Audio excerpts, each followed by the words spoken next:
Alrighty, you're cracking my knuckles right into the mic first thing in the stream.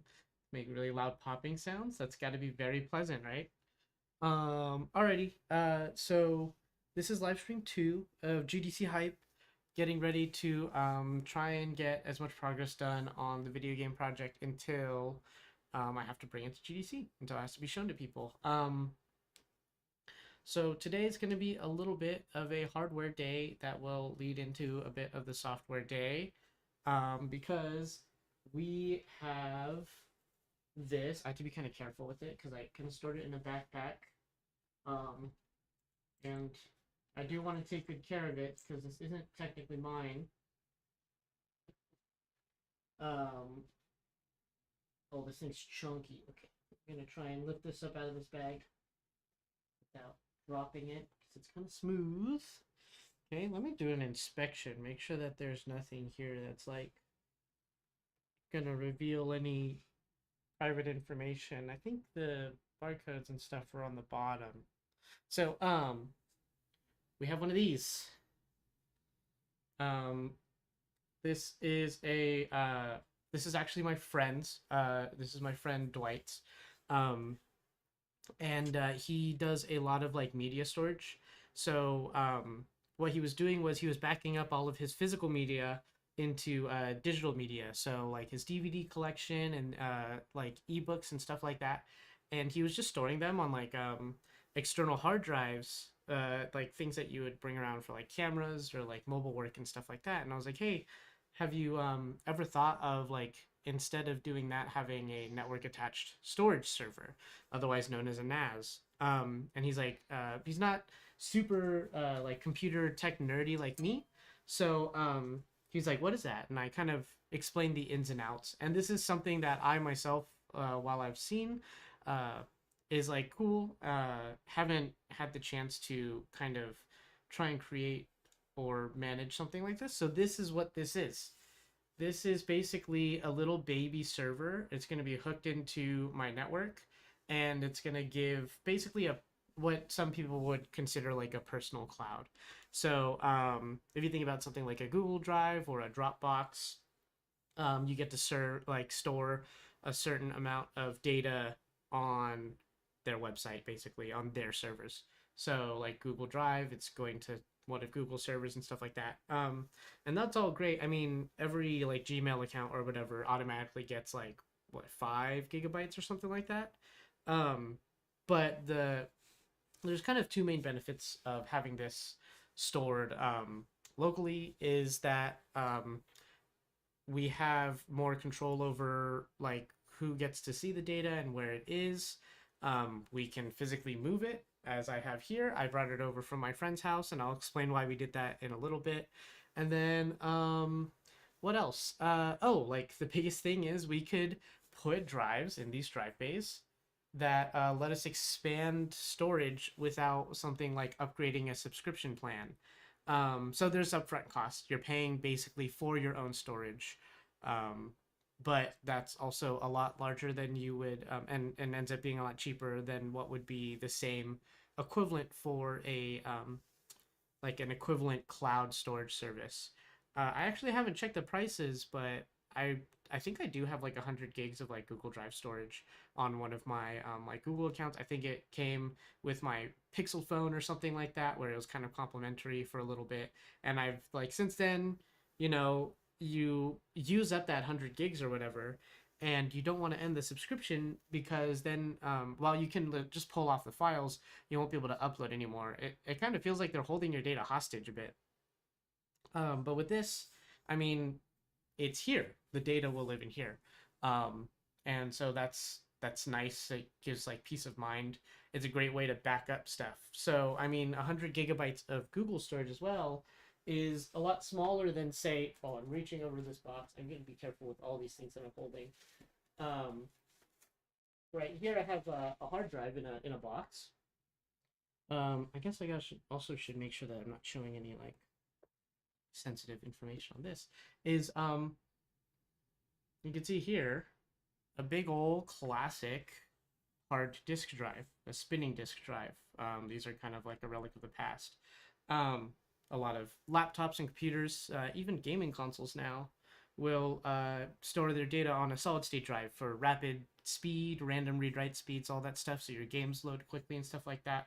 Um, since this isn't really about like using that data for rapid access for things like gaming or whatever, it can afford to be slow. And because this technology is much more mature, this hard drive that I just showed you in the box is 12 terabytes um, for I guess what would be the equivalent of a 2 terabyte solid state drive. So yeah, that's kind of. I should start looking to the camera. I keep on looking at the various screens and chats and stuff like that. I'm just so new to live streaming. But yeah, that's like I'm making eye contact with you now. That's creepy. It's creepy both ways because I'm just staring at a camera. Um, it's a lot of storage. It's a lot of storage. I'll have full control as an admin of the system, um, and be able to do things, especially related to the video game project that these live streams are all about. Is I'll be able to make sure that whatever data is like sensitive or private to us, whether that be like business documents or something like that, or just like game assets and art that we don't necessarily have ready for the public yet, will be kept in a safe location. So like I said, this is actually this like chassis, this server belongs to my friend Dwight, and the way that we kind of put together this plan is he's going to be doing some conservation work. So he's going to be traveling abroad, basically. Not technically abroad, but he's going to be he's going to be like traveling a lot and not be easily local, like in town or whatever. And while he's gone, part of the pitch of having this network attached storage is that he'll be able to access and stream the data off of this device, basically wherever he can get internet access. So that's, I think a lot of people are familiar with something like a Plex server, which is again a little server box that hosts your media so that you could stream from it, almost like Netflix, but your DVDs and stuff are backed up onto it. Um, and so he has a big old media library, and since he's going to be traveling abroad, instead of just carrying external hard drives and things like that everywhere, he can have access to this NAS over an internet connection. And if he really wants to, he could like stream the movies and TV shows he has backed up onto it. I'm gonna treat this more of like a traditional Google Drive server type thing, sharing files with my team. My team is all remote, and I think I'm like the only one that's really located on the West Coast. So actually on here already is the new level art that we're going to be seeing. And so I'm going to hook this up, get this set up on my network, and then use that to what's it called? get files, basically. I'm going to use the file server to get files. The second part of the reason why he brought it over to my place was not only because he wanted me to kind of oversee it for him if he ever needed someone to have physical access to this device. Also, the place it was originally being kept was his parents' place. And the internet situation at his parents' place is much more slow. I mean, for lack of a better word. He lives in a kind of more rural development of our hometown. And so when he was like on his home Wi-Fi, it was fine and dandy and fast. But as soon as he tried streaming data, or I tried to remote into it, the speeds were just so like a crawl, like very, very slow, to the point where I wasn't able to pull data off of the server, which kind of makes it pointless if the only thing you could do is put data and it just falls into this void. Oh, we're getting ads starting in 2 minutes and 55 seconds. So yeah, like the deal was I kind of babysit his NAS server. I make sure that things are running smoothly and that his data is safe, and in hands that he can trust. And the flip side is he has a drive in one of these bays. It's 8 terabytes of storage, and then I have my 12 terabyte drive in the other bay, and I'm going to cordon those off. I don't know how much of that I'm gonna show on stream in terms of like screen sharing the data. I mean, because there are users on here that I want to like respect the privacy of, including my friend. I don't know how public he wants to be with this sort of thing. So yeah, that's it's gonna be a little bit of like a setup stream. I know I started really late. I actually just got this from him today. I drove over to our hometown um, to grab it, and we also had lunch and we chatted. And I was originally planning on being home around 2 to get this all set up and to start streaming this, but it started raining. I wasn't paying attention to the weather, and if you're at all familiar with Southern California, Californians do not understand how to drive with any amount of rain. And I guess like depending on where you're from, rain is like a spectrum of a term. I'm talking about like what other places would call the most minor drizzle. Like you wouldn't even put on a jacket or like a hoodie or like get out an umbrella kind of rain. Like it's just sprinkling. Um, like I wore this. I'm wearing just like a t-shirt. Um, and I didn't think of it as much of a bother to even like put on a jacket. It was a little bit chilly, whatever. I got a little bit wet, but it dried off of me. I wasn't soaked or anything.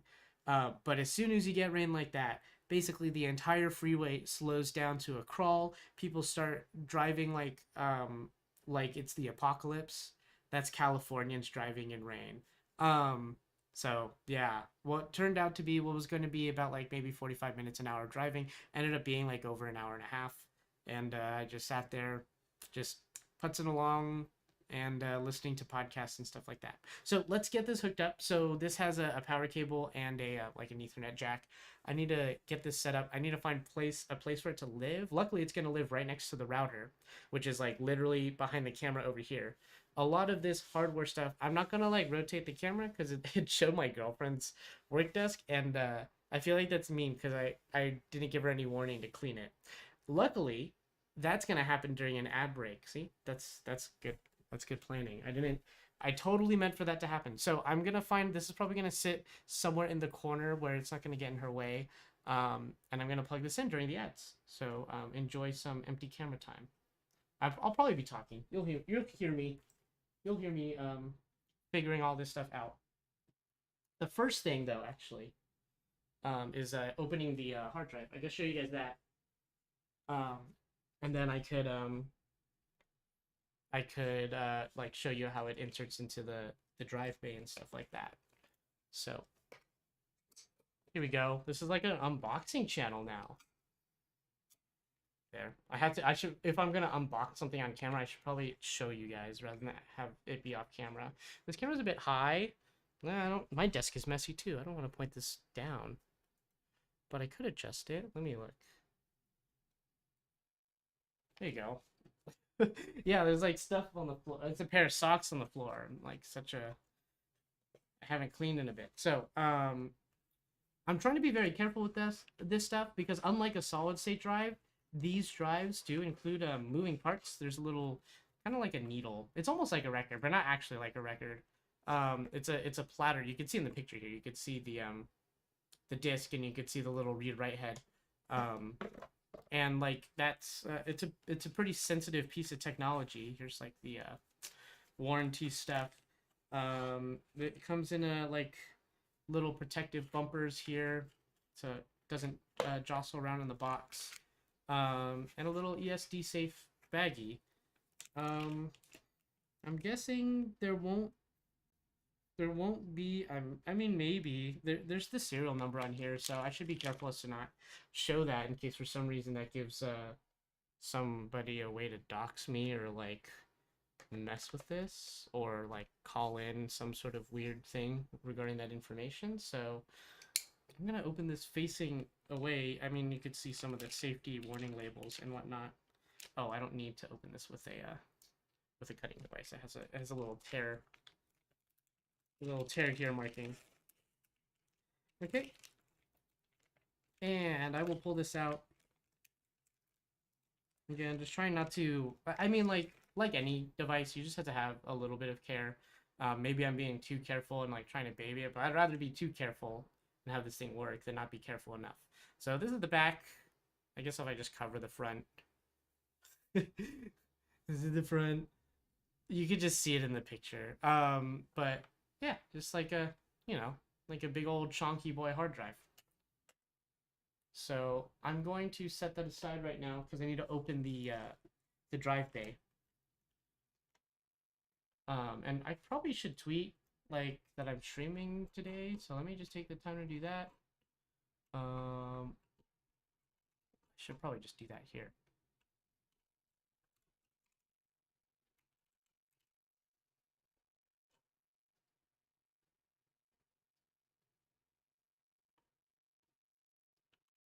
Let's see. Actually, maybe it's just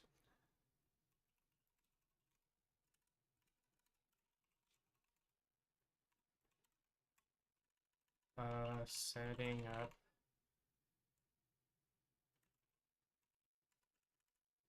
NAS server live on stream.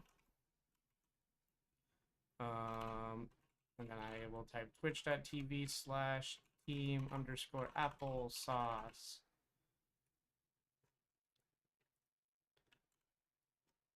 And then I will switch to my like personal account and share there too, because there's a couple people that actually follow that account. I guess you could follow Team Applesauce on Blue Sky, and I guess you could also follow me. I think I have it as Tyler Pham Sound. Let me double check that. What is his profile? Tyler Pham Sound. .bluesky.social, I guess is what that is. Like, repost. Is that how that works? I was never on Twitter. And I should quote it. I don't know if it's a faux pas to do both at the same time.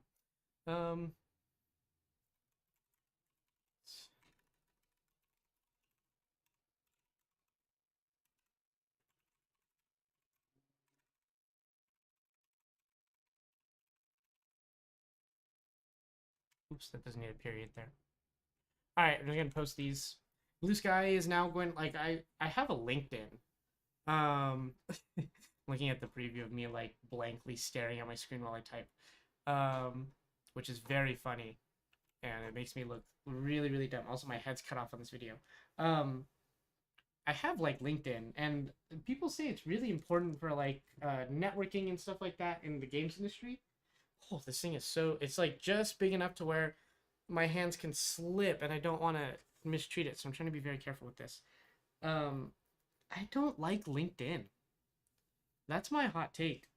I don't know who does like LinkedIn. If anybody likes LinkedIn, if it's actually helped you with your career, can you let me know?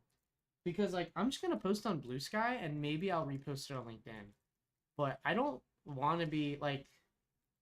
I just find it really weird. It's like. I mean, I understand on the face of it, it's like a professional development social network, so it's like a corporate social network. It's just like so not. I don't know. I don't feel like an individual on there, or like I feel like it's not appropriate to be an individual on LinkedIn. You have to like represent a company or a corporation to be on LinkedIn. Um, and that's just weird. That's not my vibe. I am not. I mean, I guess Team Applesauce is like a studio, so it has to at some point in time be a sort of business.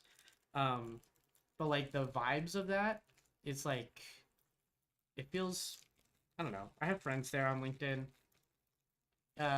It feels like you always have to have a professional veneer, and maybe the internet needs a little bit of that nowadays. Um, of like, yeah, like don't be too unhinged. Um, but like there, I don't think there's a lot of places that are happy medium. I mean, the whole deal with like Blue Sky is I don't even know if it's like comes down to I like it more so than it kind of does a thing that I need it to do, which is lets me fire off an announcement very quickly and reach people that I don't necessarily have a one-to-one connection with. So I guess that's like advice for anybody who's trying to build an audience is like um, you're oh, my cat's screaming because she wants to play or is hungry or something. Let's see. Let me actually take a look at the orientation that this drive needs to sit inside of here. Let me look at the. We could stare inside of there. This is gonna go in this way. Just kind of eyeballing it. So the drive is going to sit in here like this. I'm pretty sure. Okay, I've got a lot of thing is on my lap. Let's do this quickly and easily. I think this is a toolless drive bay. That's super cool.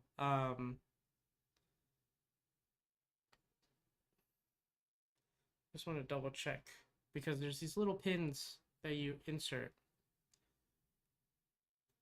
And I'm going to very carefully set this down because I have the NAS on my lap and that could live on this part of the floor. It can't fall on the floor if it's already resting on the floor. I feel like maybe the orientation of this actually has to be the other way. Just double checking. Yep. Sorry, I'm like putting this together on my lap. My desk is so messy. Okay.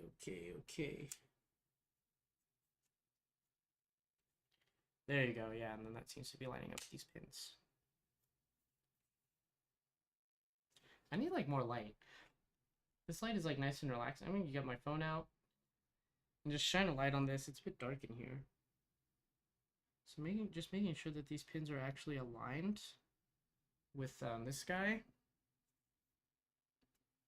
And now I'm showing like all the stuff I was trying to hide on camera. Oh well. Oh well. Yeah, it seems like it's more or less lined up. I could actually line it up on this side first. Yeah, that actually does look like it's lining up pretty well. Double check that.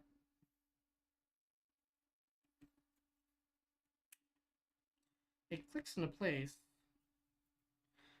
Give it a little test of whether it's going to slip out. That actually looks like it's on the sled. Okay, so now we have a drive in this sled, and it should just slot right into the NAS. Let me set this down gently somewhere.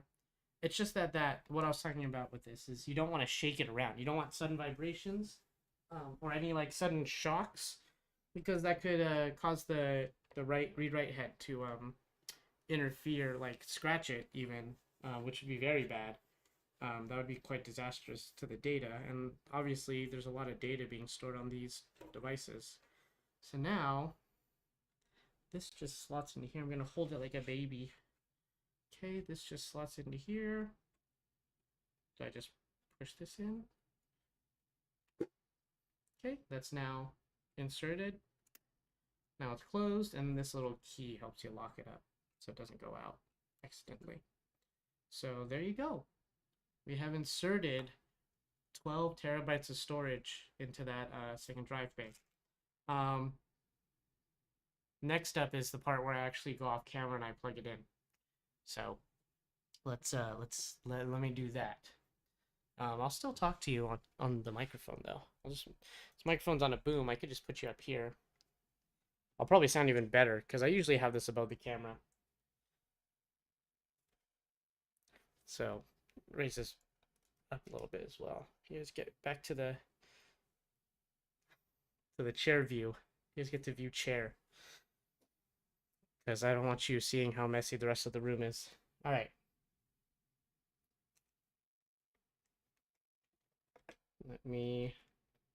I will have to plug this into an outlet. This needs power. And then, is there any outlets on that power strip? Okay. And then something else. Oh, the Ethernet. This thing's basically gonna run kind of not necessarily headless, but it doesn't output to the screen on its own. So it's actually accessed mainly through a web interface or like the app. So that was kind of confusing for my friend at first, who's more or less used to consumer products. That's like, you have a little computer, you just turn it on and it stuff pops up on screen. That's not the case for this. Sorry, just plugging that in. They just want this to run as light as possible. No, I mean, it does have actually a pretty fancy web interface, but they try and cut down on as much of the fluff as possible. So, okay, isn't this exciting? You guys get to stare at a chair. while I do something 4 feet off camera. Man, it's quite messy back here. Um, so there's that. And then I gotta find a really solid place for this to live.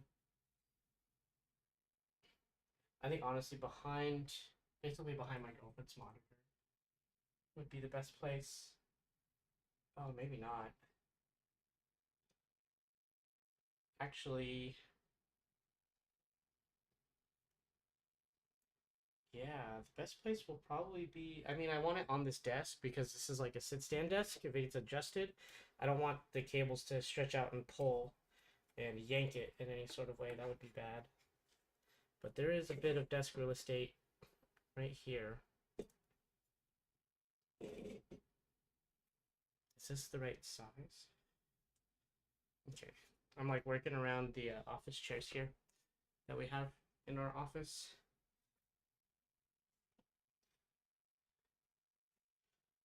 Alrighty. Isn't this great? You guys like what you're seeing right now? Hello? This might actually be a good spot for it. It is a little bit bigger than the spaces that this could go to. That would work.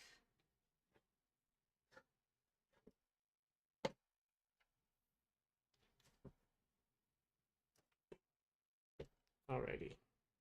I have these extra smart plugs that we're not really using right now, so with these, I don't know. These could go in this box for now.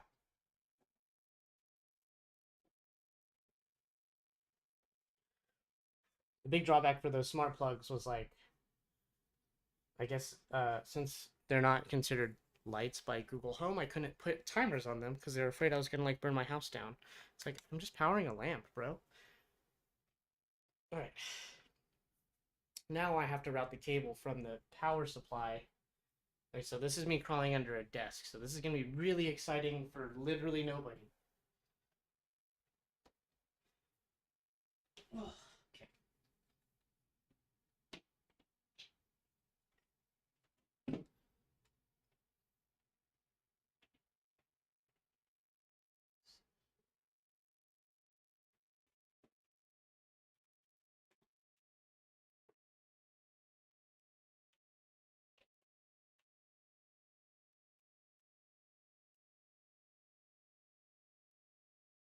Shout out in the chat if you have your own personal cloud storage and if you think it's been worth it.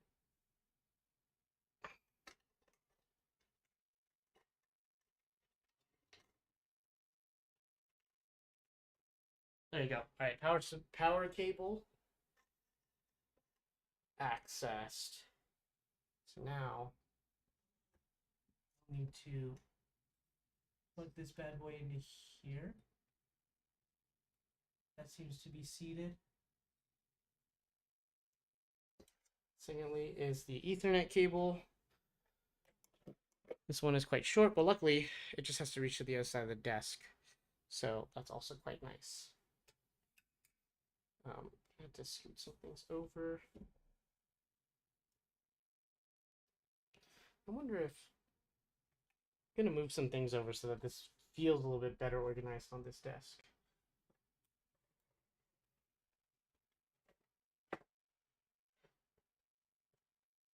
Covers up that bit there. I'm sorry that I can't show you this desk. It's due to kind of respecting my girlfriend's privacy. Don't want to reveal the mess. Just gonna have to imagine. I mean, it's just like a few cups and like a plate and stuff. But still, I didn't ask, so. I also didn't ask to put this here, but I mean, I think I already told her. It's like, hey, it's probably gonna go right there. And now it's like pretty stealthy. It's out of the way. I think that's the most important part. It's just out of the way. I wonder how loud it's gonna be here, though. Let's figure that out. Is there even a power button on this thing? Yeah, there is. Okay. Let's get this plugged into one of these. Oh, this is like the perfect length. This is the perfect length. Okay. I couldn't have asked for a more appropriately lengthed cable.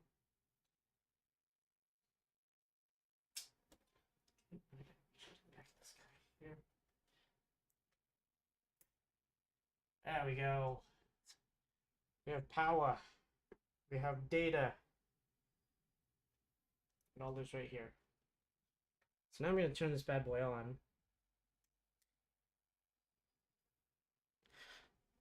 And now the boring part hopefully is over. As in there's nothing happening on screen. So I'm going to get back into it. It's going to take a minute to boot up. Let's see. Let's get this cable out of the camera's way. I usually just tuck this behind my monitor. There you go. I don't have like a weird blurry black line on the screen. Looks like it's powering on. I'm going to try and organize some of the packaging.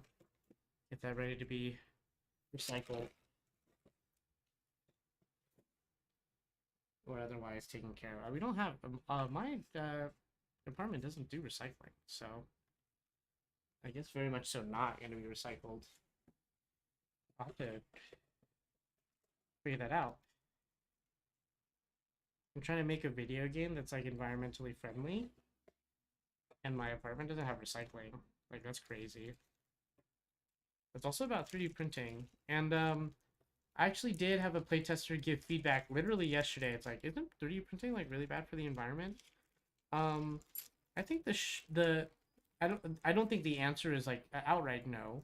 Anything that is going to be like making stuff and utilizing power to do that is going to have some sort of you know, it's going to use power, and that power has to come from somewhere. I guess I'm in California, so I guess that power is coming from a lot of clean energy, although I don't know if it's 100%.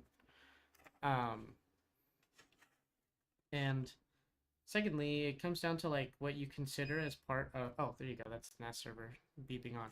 It comes down to what you're going to include, I guess, in the carbon footprint. So like the using of like the melting of the plastic, maybe any waste that comes out of it, is like a knock against it. But if you count like mass manufacturing, where things have been, you know, made much more efficient, you then have to transport all those goods, usually across the ocean on these big tankers.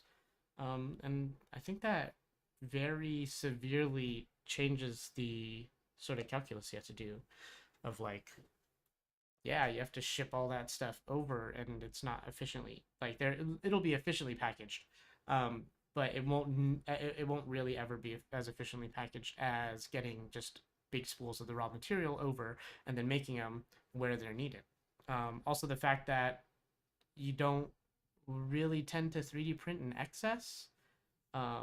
Like I guess if you're injection molding, you're a huge factory, you're always going to make just like as much as you possibly can, and you'll probably overmake.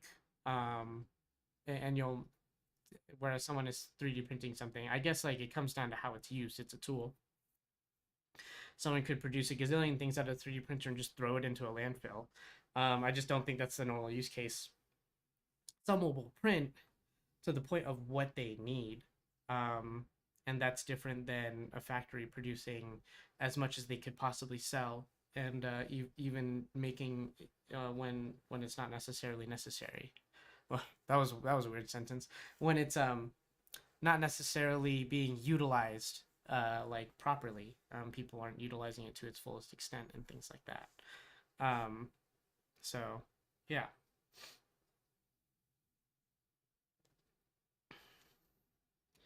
Let's see here. So now I should be able to connect to the NAS. Let's go over away from Google Drive, because this is a migration away from Google Drive. Let me look at the web portal for it. Then also let me make sure that OBS can follow me around now. I'm gonna put OBS in like the tiniest window here. You're gonna follow me around. Oh, I can't see the chat when the window's that tiny. Okay, I'm gonna make OBS a little bit taller now. Hold on. Hold on, we're doing some OBS magic here. There you go, that should be fine. Yeah, that's perfect. Okay. We gotta log into it, so that's not gonna happen on screen.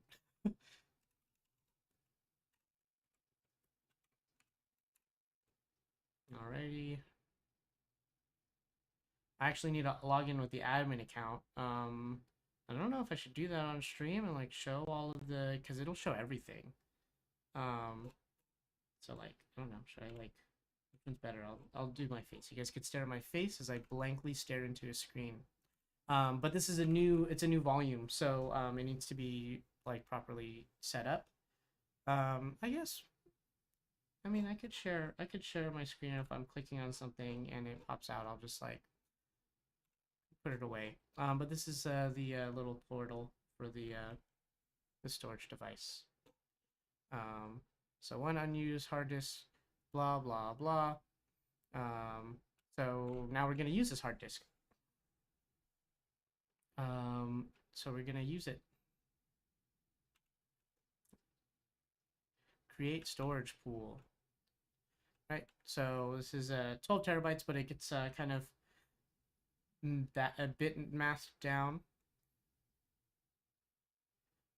Enabling hard drive test can reduce data error risk, but may slow down storage speed.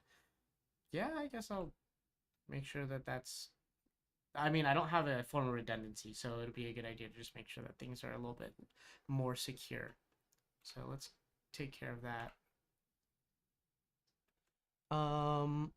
Required hard drives, at least one.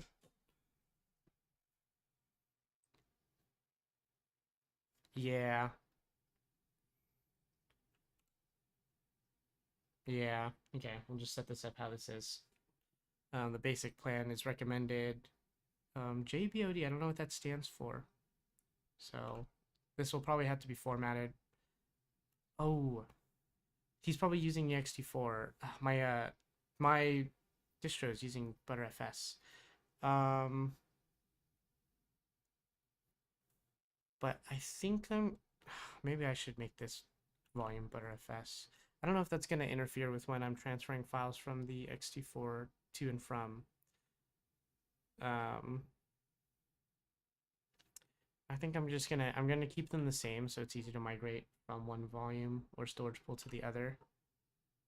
Storage pool 2, yes, create. And this is going to format hard disk 2. Oh, I'm glad it doesn't just like show my password. Okay. Oh, okay, let me make sure. It's probably auto-filling out the wrong password, so let me go over here. And let me go. Let me be extra safe with data. Can't be too safe with this stuff, I guess.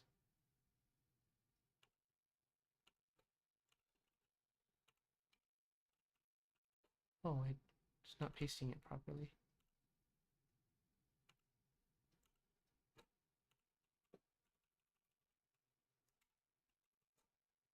Hello? Maybe it doesn't let me paste that.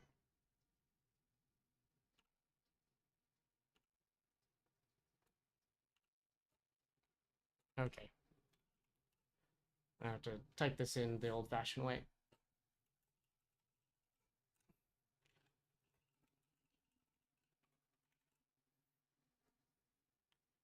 Okay, let's see.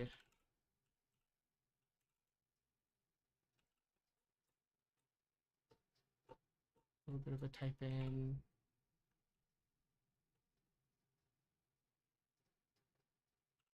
Let me double check. Yeah. Stream is hiding my screen. That would be super dumb if I was just like, oops, I'm showing everybody this thing. All right.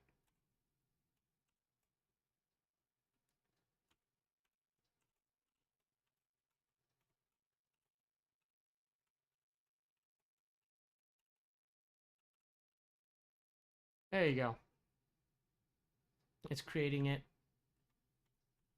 I guess I can make sure that the screen is going back to sharing. Let me close out some of the other things with private data on it.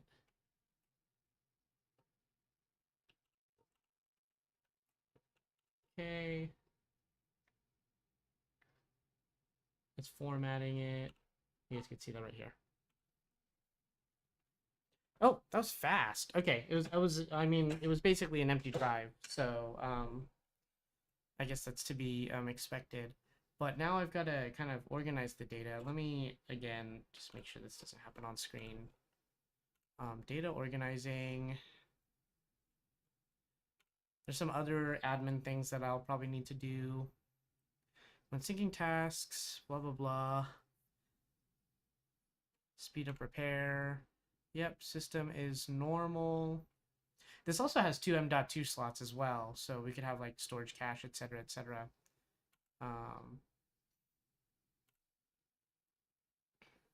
Add some other widgets here so I could check on these. Storage, hard disk, status test plan.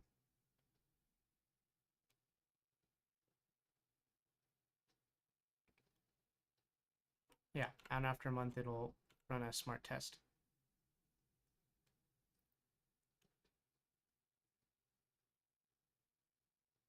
Okay, cool. Let me take a look and see about migrating some of this data.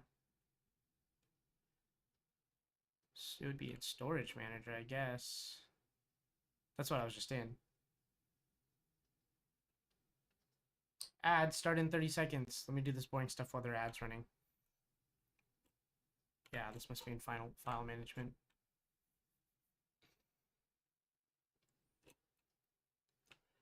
This shared folder. So I guess this isn't too much of an issue. Is I have these two shared folders. One of them's for like YouTube podcast stuff that I do with my friends. That hasn't been public yet, so that's like a little sneak peek thing. And so now this needs to be relocated. So I wonder if there is a way to move between different volumes, move a shared folder between different volumes. So you green move shared folder to other volume. We're gonna learn this.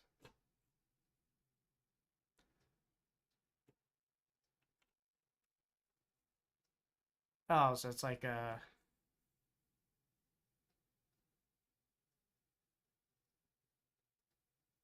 pair the blah blah blah sync.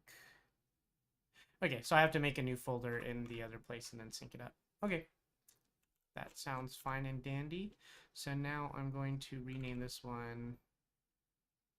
How do I manage these settings? Shared folder management. This needs to be edited. Oh, maybe I could change the volume from here. Storage location. Let's move this to volume 2. Oh, is that as simple? Move shared folder from volume 1 to volume 2. Please note that the system needs some time to process and move files. All services using this folder will be paused during this operation. The existing folder snapshot will become invalid after migration. Continue?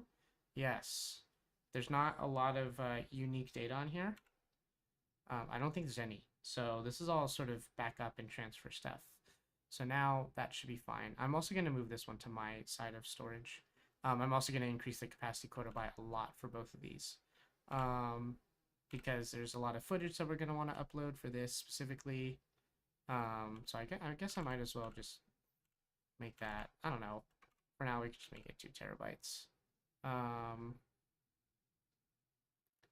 So that'll be the case, and this also going to be migrated. So this is like a little migrating percentage because there's a lot more data on here. Did the other one do that? Did I just close out of it while it was migrating?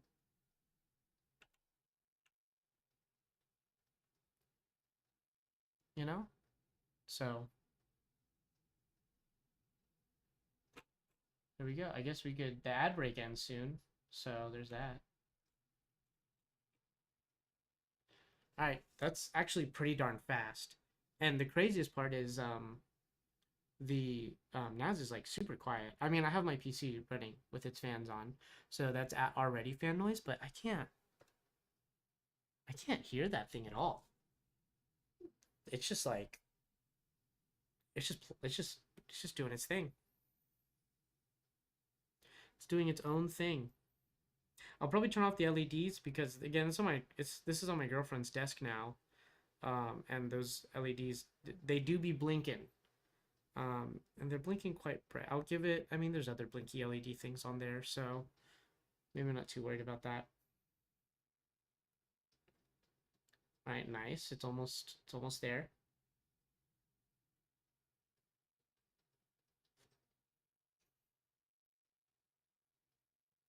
I will go back and double back and check in on the first shared folder, um, and see about whether it actually took a lot of time to migrate.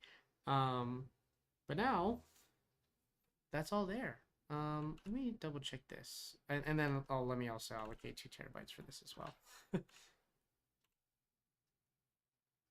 So now, I wonder if that's gonna affect its permissions. So I'm going to really quickly because it's gonna show the users. Just hide. I'm just gonna hide here. There you go. And then let me just make sure that the permissions are still preserved.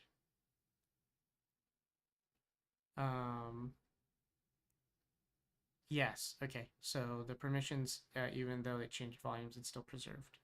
So that's good. Let me just double check this.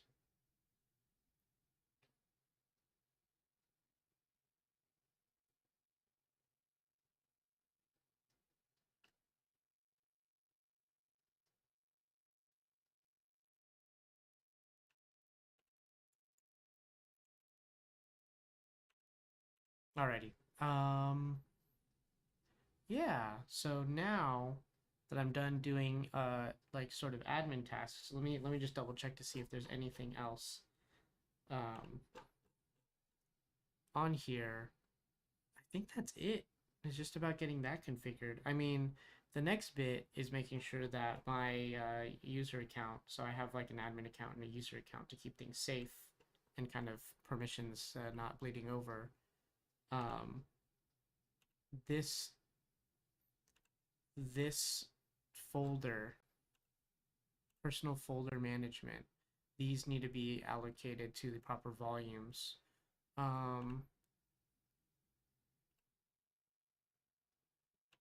So I need to make sure, how do I move my personal folder over to another volume? Because the whole point is like I'm basically borrowing the NAS and I'm using one bay for my drive, and so my storage should belong on my drive, and my friend's storage will belong on their drive. Personal folder just belongs to the user. Sharing permissions cannot be set for this folder. So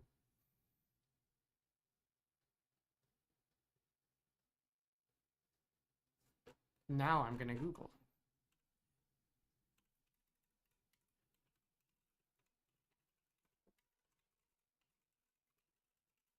So now I gotta figure out how to move these. Moving a personal folder, several steps. You need to create a new volume, blah, blah, blah.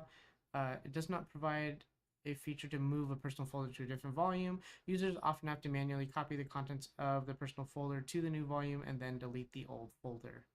This process can be tedious and requires careful management to avoid data loss.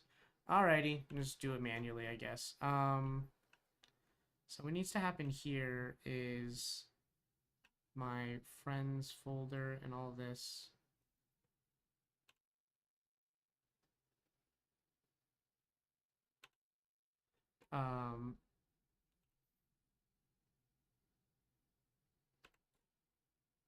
Is there a way for me to look at the properties of this and change which volume it's on?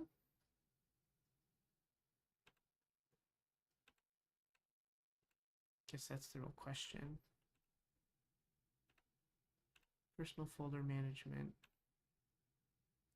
Okay, so what I'm gonna do is I'm going to location of personal folder. I mean, the rest of the storage is like mine. So I'm just gonna put this as unlimited. And then I'm gonna let my friend have 1 TB as well of storage.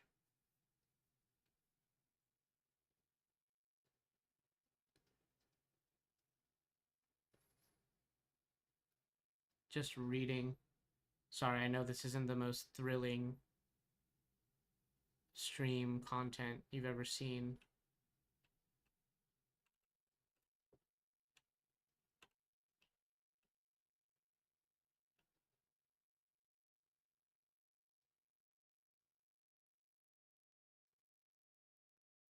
I don't think I have a lot of... Move personal folder from volume 1 to volume 2. Oh, perfect. Please note it takes a while for the system to process and move files. All services using the folder will be paused during this operation. Wait. Let me make sure that, oh, wait. Personal folders belong to the user's own folder and sharing permissions cannot be set. So, is this going to move it for everybody? Okay, let me double check. Oh, I'm getting a text as well. Oh, that's my friend asking about whether the NAS is set up. Is this... Do all the personal folders have to be on one volume? Because that doesn't make a lot of sense.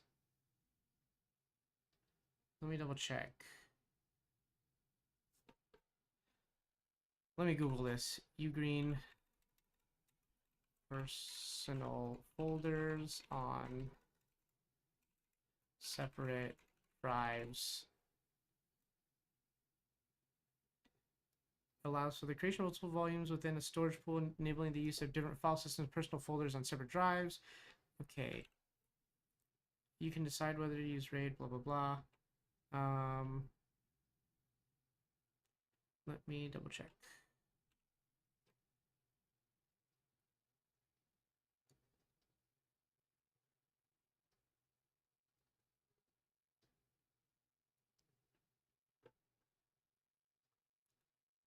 Just double check this. Because I don't want to move everybody's personal folders, just the ones that belong on my drive versus my friend's drive. If anybody has any advice on this, I'm trying to make personal folders on a Ugreen NAS where some personal folders exist on one drive and other personal folders exist on other drives or another drive. There's only 2 drives in this configuration. So personal folder management.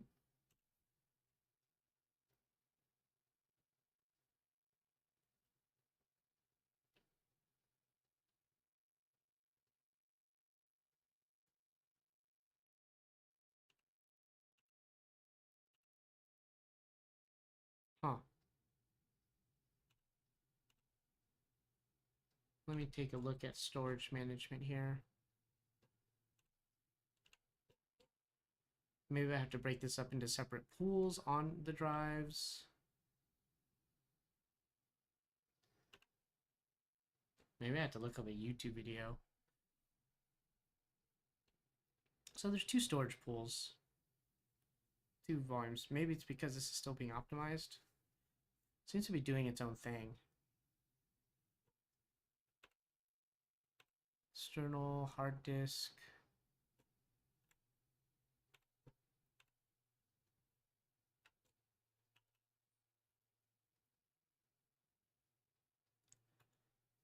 Herm.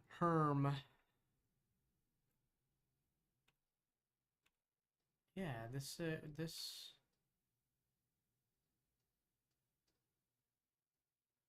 maybe if I sign into my user account, I will be able to make sure.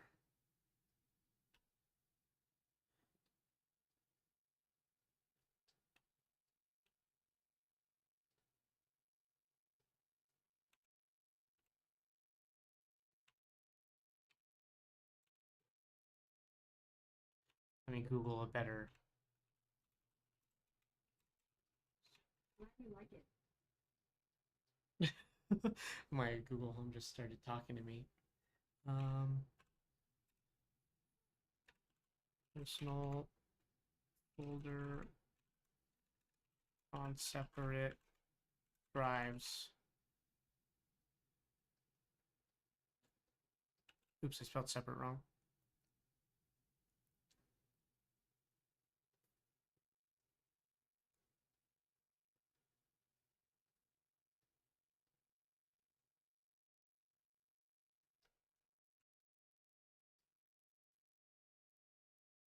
reading. I'm just reading. I should drink my water as well.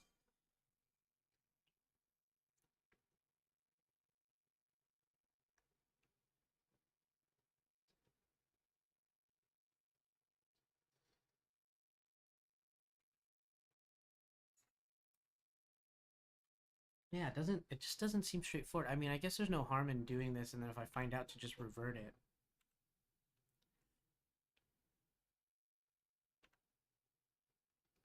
Maybe it's in the control panel, and I think I do this on a per user basis then. User management. Here, let's take a look from here. So if I get my user account, I'll just use mine as an example. I edit you. You should have permission for like your personal. How do I do personal folders?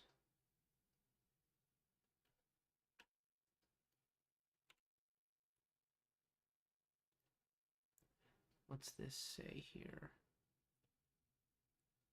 Importing users.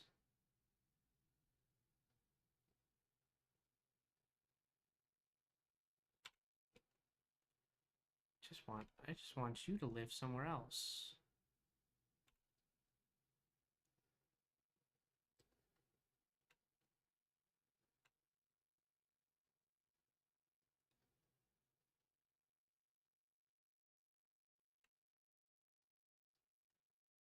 Yeah, if I could. So let me go to me as a general user.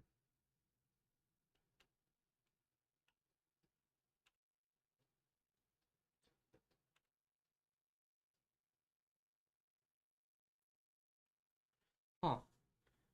I think it's time to like look at a YouTube video really quick. Alright, time to look at a YouTube video really quick.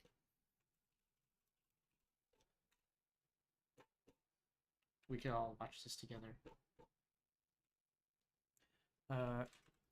Has personal folders on different drives.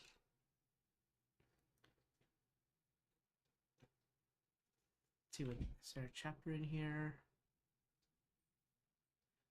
Multi-user access.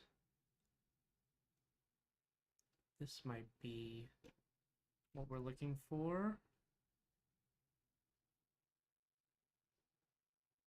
Shared folders and personal folders. Maybe this. Skip this tutorial. We can go ahead, come out of that one. You guys are hearing it. And we'll start from scratch. Too loud or not. So from here, first enabling the personal folder. The personal folder is going to be useful to you, the user accessing the system, for your data to go into preset locations. Again, you can say whether personal folders will apply to all users or not, but go ahead and either give them limited amounts of data space or complete and total access as needed.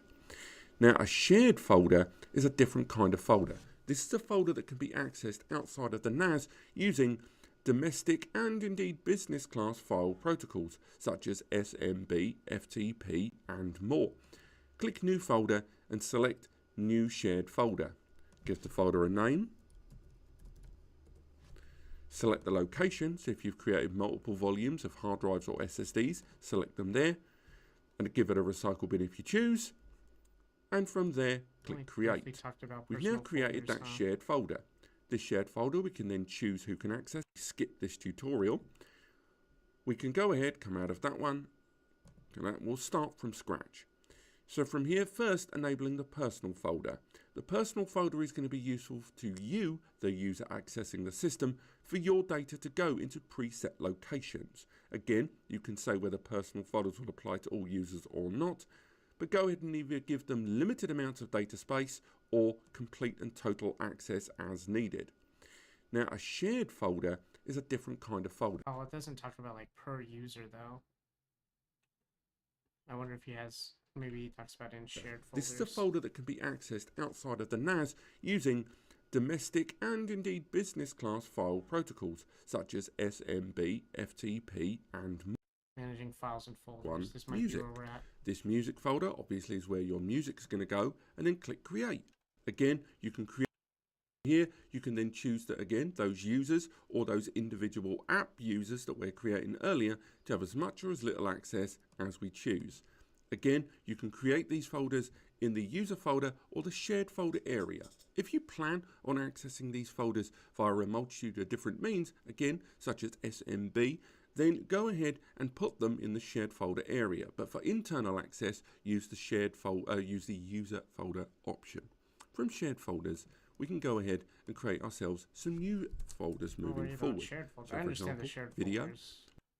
right, select a file. So, for example, if you use the native right-click options, you can have config options there. But again, go ahead, go to shortcuts. It deletes the. Going to be looking a lot more. Here is helpful. I've reached the end of the video. I didn't find what I was looking for specifically. Oh, there's two shared folders and personal folders, right? Or is this what I was looking at before? So software, blah blah blah. I don't think this was what I was looking for, unfortunately. Oh, there's an official. Hopefully, this gets us where we want to go. It's from their official, manufacturer. The file manager facilitates efficient management of all files on your device, while the file sharing function enables you to share files with friends and also supports friends in uploading files to your device. File Manager also supports flexible folder permission settings and remote server access, making your file management more convenient. In the Personal folder, you can view information about your own personal files. You can view folders shared with others or folders shared with you by others. In the User folder, you can view the folders of all users under this device. In the File Manager, you can create or upload folders. You can also connect to network folders, facilitating file sharing and collaboration with others. Existing folders can be copied, cut, pasted, and renamed. All right, this is really Entering basic. keywords in the upper right can quickly locate the contents of associated files. When selecting a folder and right-clicking the mouse, you can perform various operations such as creating a shortcut, sharing the folder, and collect files. On the right side of the page, you can manage folders for sharing, collecting, deduplication, and the recycle bin, as well as manage permissions for personal folders. This is different looking. This must be older. How old is this video? 8 months ago. Huh. Maybe from the user perspective, it's different. Additionally, you can modify the view. Alrighty. Let's go into this. Let me log into my user account and see if I could actually move it from the user perspective. I'm going to cancel the changes here. Log into the user-facing account. Oh, there's also updates, but I'll update it after I figure this part out.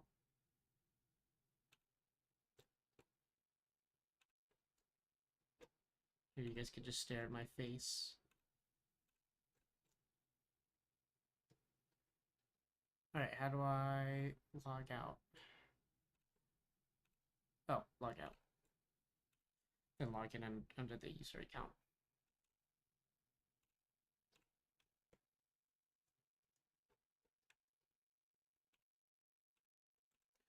Okay, let me look at the personal folder here. The user account should be fine to see.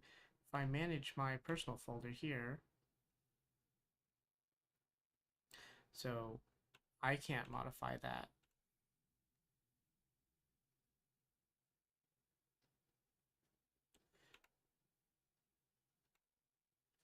Oh.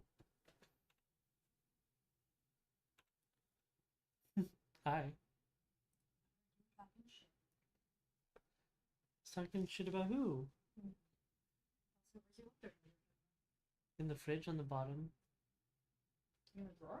No, the one right above the drawer, but below the low shelf.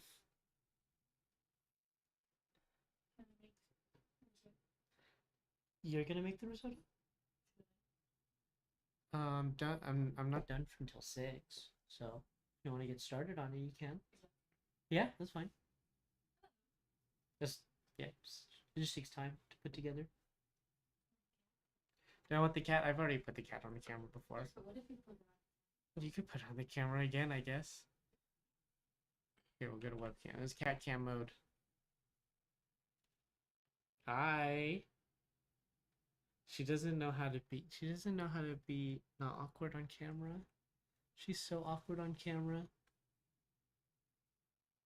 She's so awkward on camera. She doesn't know what to do. Oh. She doesn't know how to behave on camera. She doesn't know what it means to have stage presence. I mean, neither do I, baby. It's fine. Fantastic stage presence. Immaculate stage presence. All right. So I might just invite my friend Dwight on stream to just like we'll just figure this out together.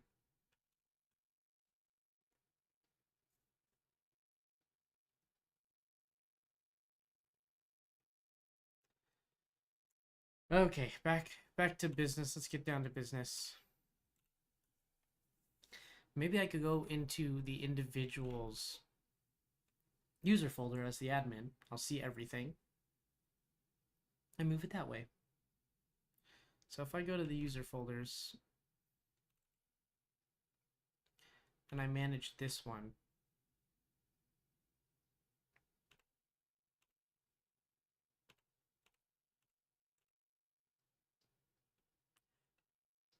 that means it's going to migrate this one, right?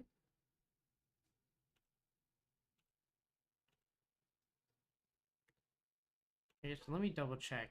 Let me double check, make sure I'm not moving somebody else's data.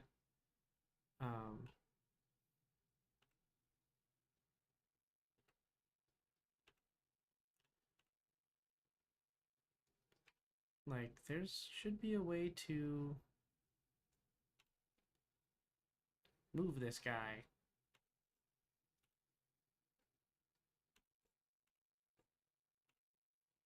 Folder sharing management, personal folder management.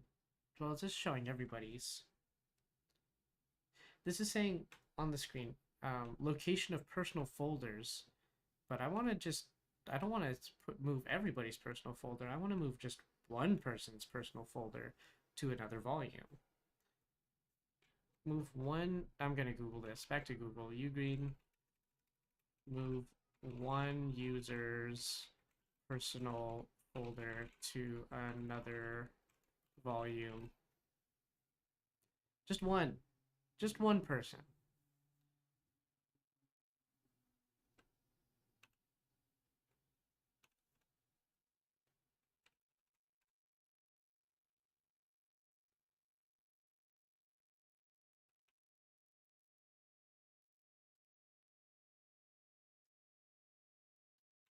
This AI response is so unhelpful.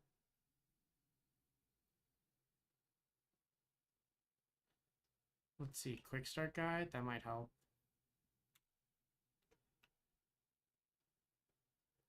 I need to ask somebody. Can I like call their support?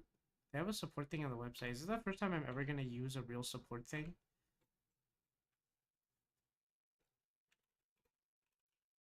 Move personal folders on different volumes.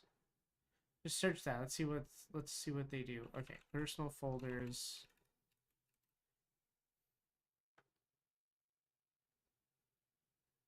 User management. They have a support thing here, so I mean, let me close this and screen share this. And user management, blah blah blah. User creation, account settings, storage limits. I mean, I don't care about the limit. I just care about where that storage is going to be put in the first place. So let me go to user management in the control panel. Because in an ideal world, the users I need to access my drive can only access my drive. And for the other drive, that's like their business. So if I edit this user, edit, because the share folder, that was really easy to move. And this is just showing the shared folders. File service. That didn't update properly. WebDAV, rsync, Advanced settings. Device connection.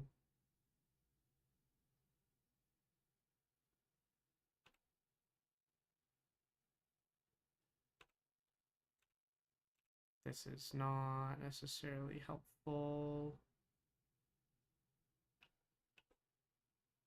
Maybe I do just update this and the update will help change it. Let me update this system. So let me go to the control panel. I'll just update. Let's restart. For some reason, I feel so sleepy. I slept well. I slept enough. But I don't know. I just feel so sleepy. Maybe it's the weather here or something. All right, update. I did say there was an update to already the latest versions. Ad starts in a minute.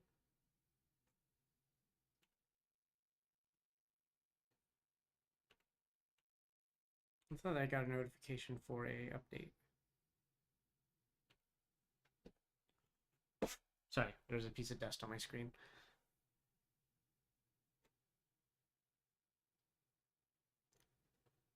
Yeah, I'm not.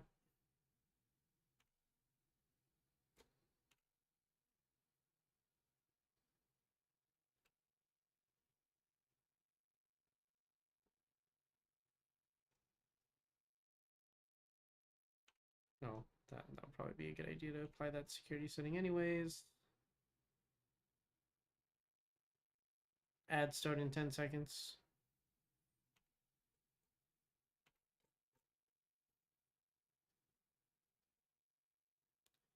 Let me see here.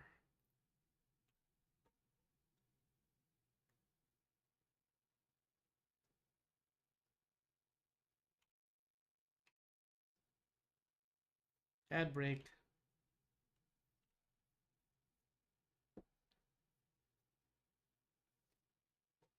Like this personal folder belongs on, it should stay here. Like obviously it's the person that's my friend's drive. That should stay on this, but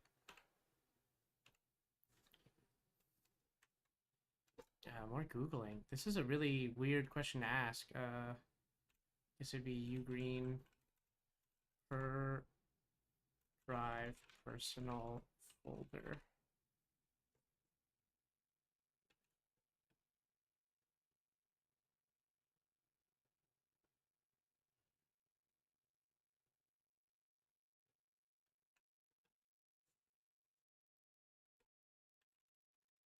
Ugreen move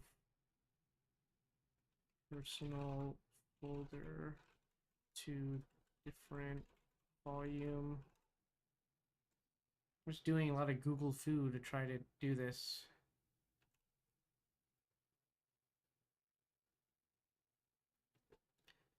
Okay, I mean, that's like how to cut and paste a folder.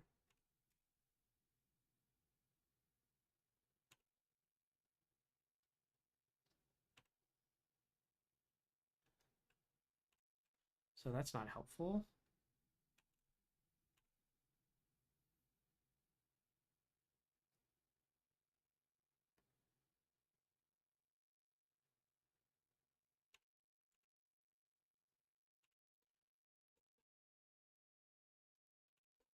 Green assign personal folder to drive.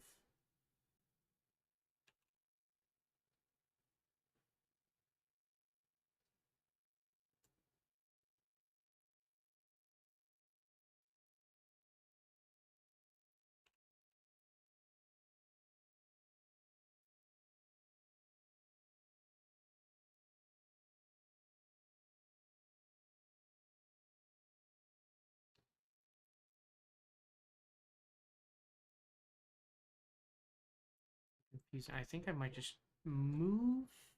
I'll just try and configure it the way that I think it's gonna work. And then see what happens.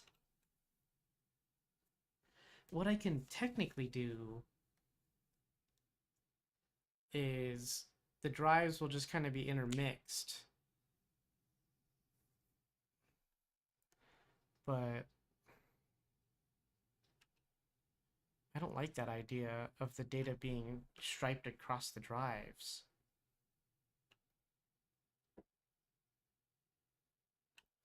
Let me see. Let me just Google more. Rather than Ugreen, just NAS.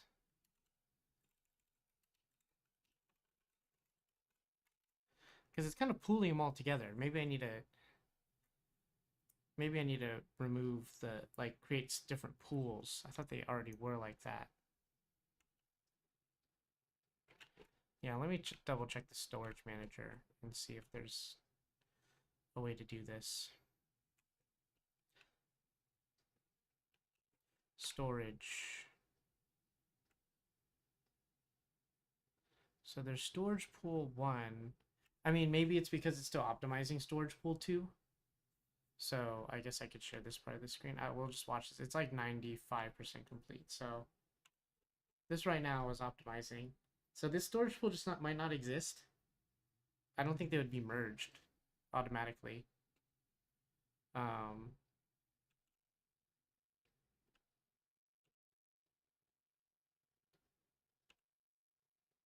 mean, none of this, I moved these over, so technically, yes. Shared folders, there's these 2 shared folders.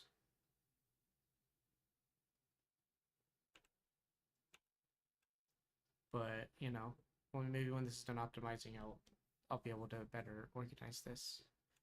I mean,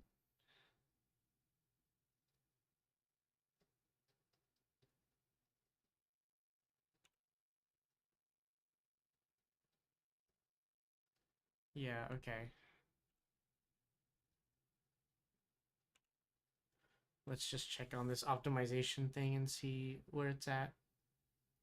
Seems like we could already use it though. Like the shared data, the shared folders are just like fine.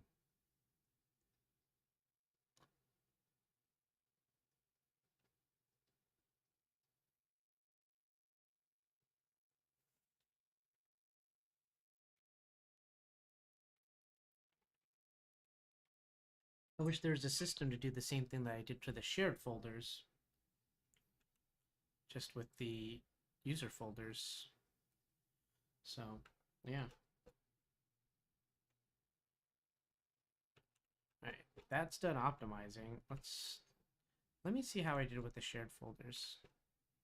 I think I straight up just went here, shared folder management, and then these had an edit, and you could change the storage location. Ah, okay, maybe that'll help me Google better. Ugreen storage location of personal folder.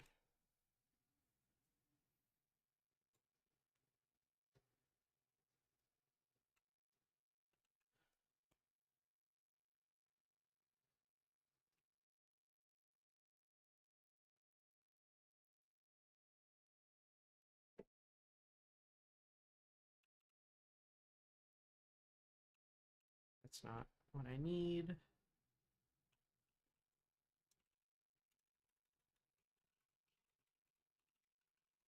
Change location. Maybe I should. Dang.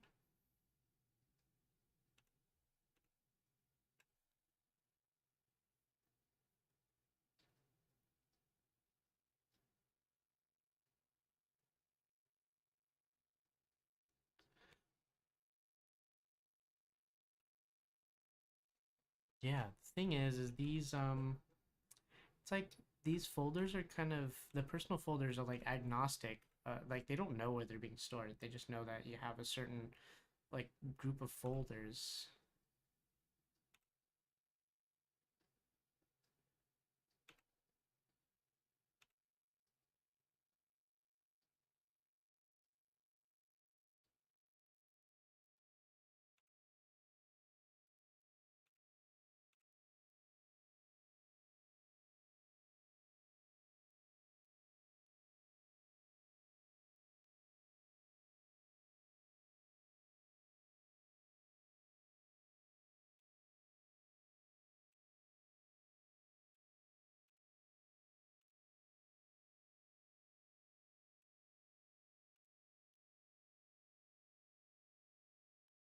It says move personal folder from volume 1 to volume 2. It takes a while for the system to process and move files. All services using the folder will be paused during this operation. But I don't know whose personal folder I'm moving. All of them? One of them? Some of them? If I do this...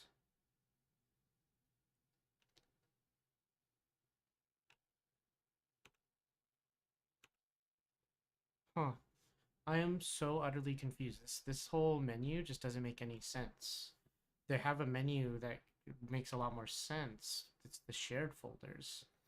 So I don't know why this all of a sudden is so different. Let me look at the shared folder management.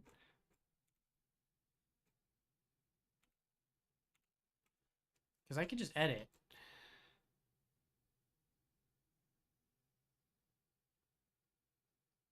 Each of these entries. But I can't edit the user entries. What if I make a new... I can't make a new user folder. I have to make a new user. I'm going to make a test user. I'm probably just not going to save it or whatever. But if I went to user management, just made like a fake user. Create user. Common user. Enable personal folder.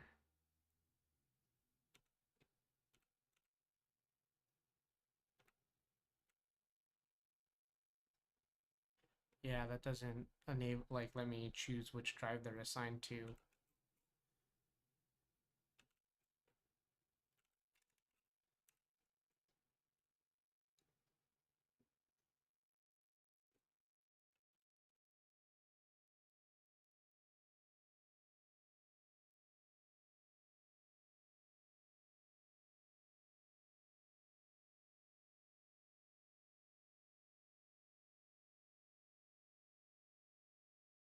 I need to look at the official documentation, it seems like. Green OS documentation.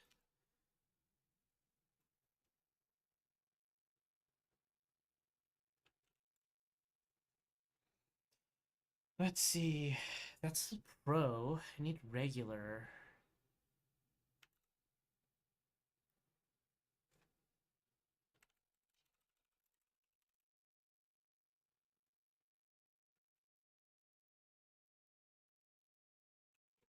Let me also make sure that's not currently being used.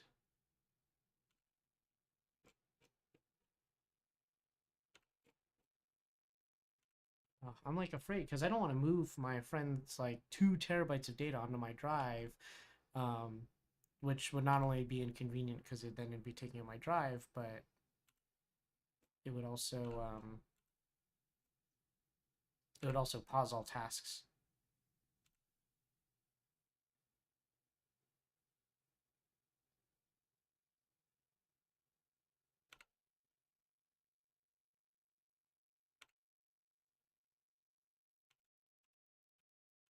Let me just try this, I guess.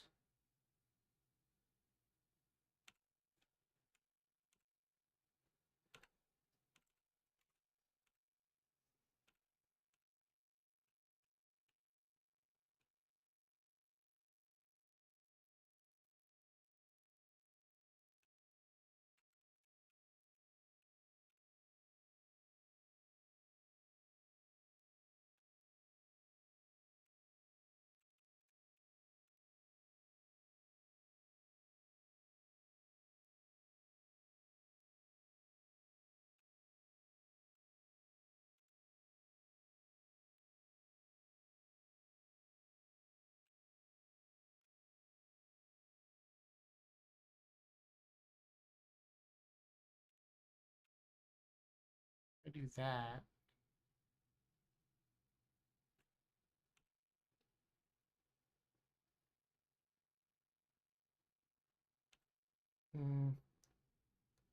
Okay, let's work under the assumption that I'm gonna move 2 terabytes right now, and then I could always just undo it. Ugh, I just don't know if that's what it's actually saying it's going to do, and that's kind of frustrating. So volume 1, That's my friend's drive. Volume 2. If I just hit this. Hit OK. What is going to be transferred? Let's see if it's going to transfer 2 terabytes. Let's see how fast this can transfer 2 terabytes. So, migration failed. The folder is used by other processes.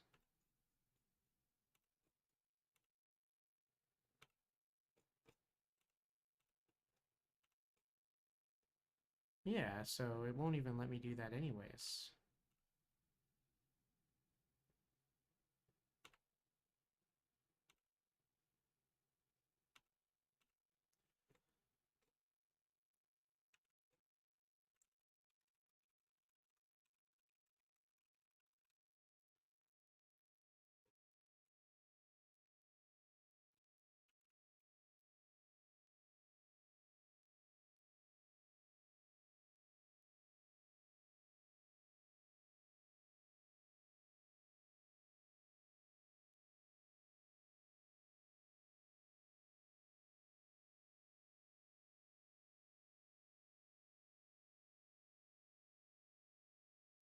Huh. I'm gonna go to YouTube again. This is leading me in circles. Let's see. NAS.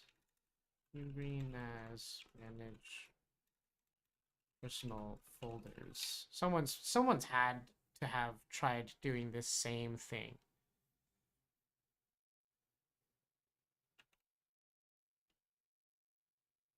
Multi-user access. What do you have to say? The next thing I want to talk a little bit about is multiple user access and controlling who can use what folders on your NAS. So the first thing we need to do is go into File Manager and talk a little bit about shared folders. By default, when you make an account, your account that you create when setting up your NAS has full administrative privileges. This means that any future folders that you create on the NAS, your default account will automatically have access to those files. You can, however, set up folders that are limited to only specific users. So, as an example, let's say that I'm a photographer and I hire an assistant, and I want my assistant to have access to some of my photos, but not all of my photos. What I can do is go ahead and create a brand new shared folder. And I'm going to call this something like Assistant Access. I'm going to put it on volume 1. I could also set a storage limit if I wanted to. I'm not going to do that. I'm also not going to hide it. Just keep it super simple, Assistant Access. I'm going to go ahead and create that folder.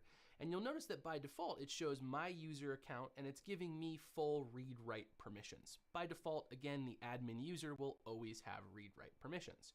I'm going to go ahead and click OK. And that's going to make this new folder called Assistant Access here that I can put files in. Now, me personally, I, again, am an admin, so I can add things, I can remove things. If I access my NAS through Finder or Windows Explorer, I'm going to have full read-write permissions to every shared folder on my system. Let's make a new shared folder and let's call it My Files. And this is going to be the stuff for me that I don't necessarily want my assistant to have access to. Again, I'm going to put it on volume 1, no storage limit. I'm going to go ahead and create it, and it's going to ask me whether I want to give myself read-write permissions, and again, I'm going to go ahead and do that. Now, I will point out there's also an option here that says hide subfolders and files from users who do not have permission. It's kind of implied that he's making, instead of personal folders, that means that anything inside of this folder will essentially be invisible to anyone who's not signed in every with folder a shared folder privileges. So I'm going to click OK on that. We're going to get a new folder called My Files. Now do note that any of this stuff is changeable after the fact. We can go in and change the permissions of any folder after we create it. So if you forget to do this, you can go and do it later. And once this is set, now I'm going to go into my control panel and I'm going to go to user management and I'm going to make a new user. So let me go ahead and create a user. Username, I'm going to say assistant. Password, I'm just going to do assistant123. Oh, we have to have lowercase and uppercase. Okay. Okay, so we'll give a nice password. There we go. We're learning. I'm not going to do an email address or a description, but I'm going to set the role to a common user, and I'm going to skip user group and all of that. I'm also not going to enable a personal folder. That's a folder that they would have access to. We don't need that. And this user is not allowed to change the password. I'm going to let them change the password if they want to. So I'm going to go ahead and create this user account. Now here's the cool thing. Now we can control read-write permissions for each folder. So my files, I don't want to give my assistants access to that at all. So I'm going to say access denied. And the assistant access, I'm going to give read-write permissions. So now at a user level, I can adjust what this user is able to do. I'm going to go ahead and click done. And now we've got multiple users with multiple permissions.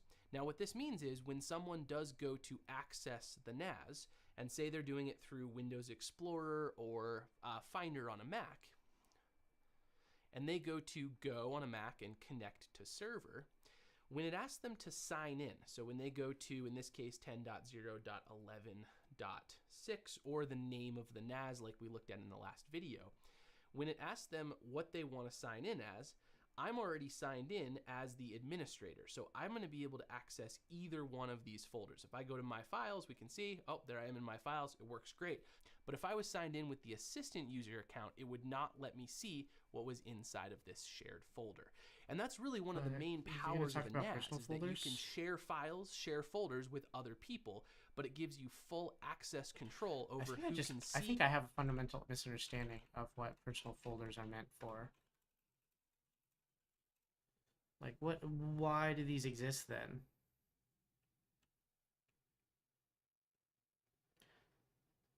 It doesn't, well,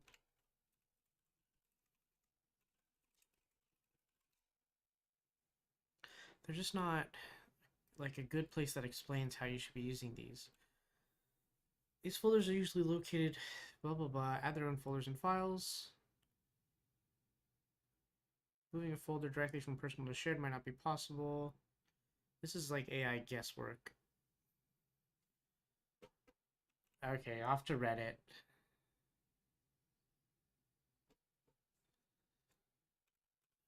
Assign personal folder to specific drive.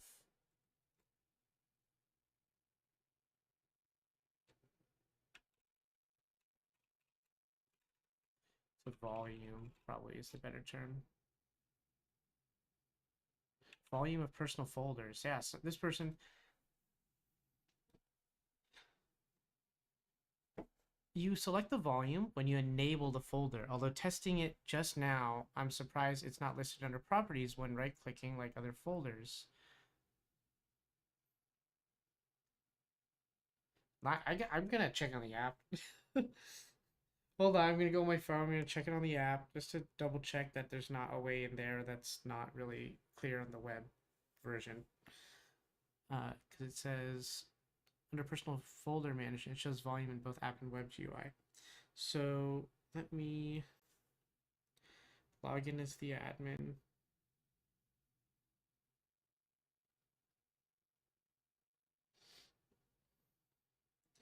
And double check this.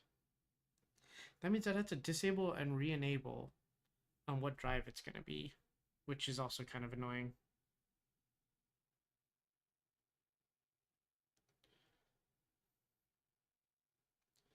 Let's see here, file manager.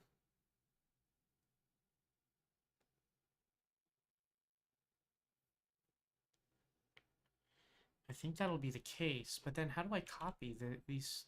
How do I migrate this properly? So back to webcam mode. Let me try and, but when I mean, create a new user, that would be kind of dumb. Here's what I'm going to do. I'm going to disable the personal folder.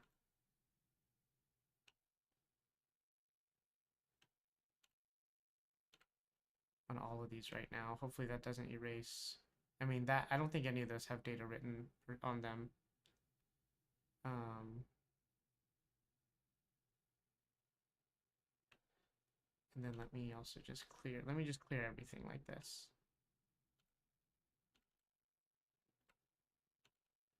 Clear everything.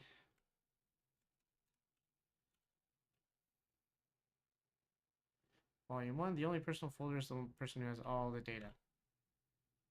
Okay. I mean, my personal folder still exists, technically. But now...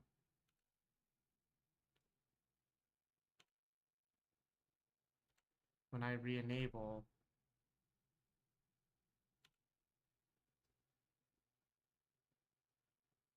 I'm so confused. But where does this data live?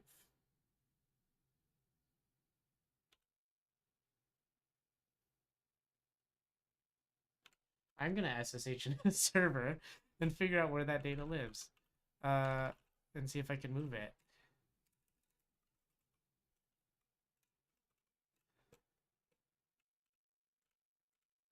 Let's figure this out.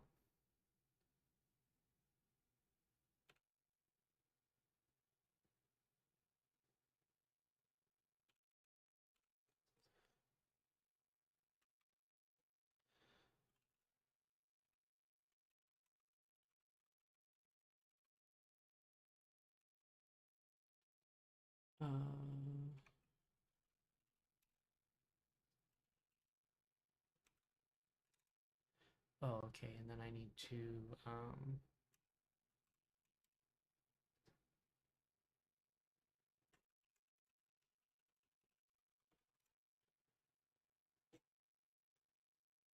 see.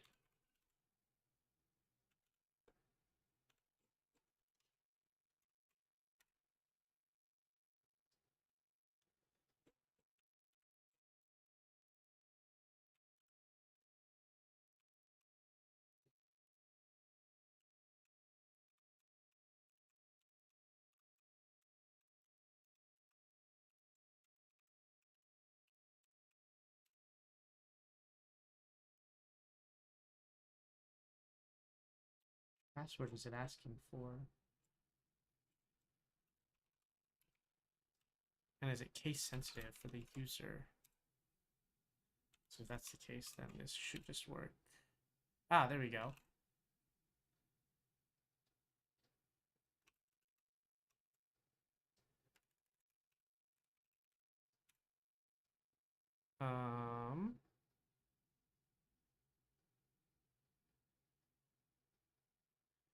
Now I'm logged in via SSH into the NAS.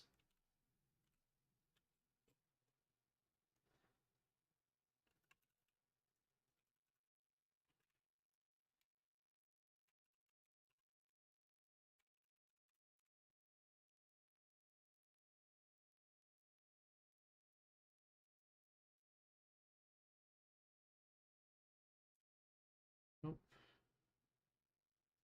That's updated.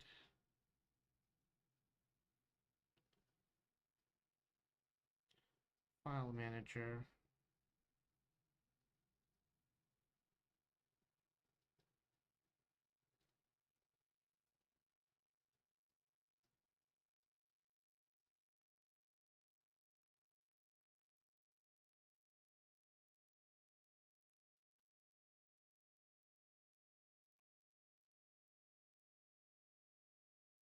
Personal folder management.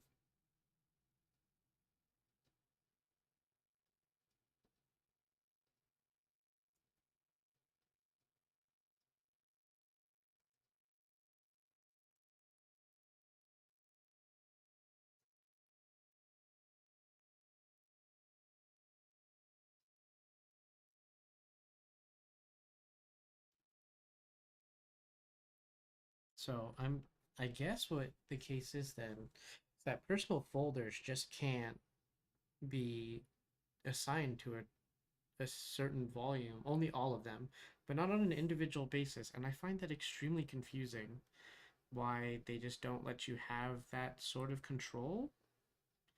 Am I mistaken somewhere? Like, this is storage pool 2. Maybe, well, it's also separate volumes. This is volume 2.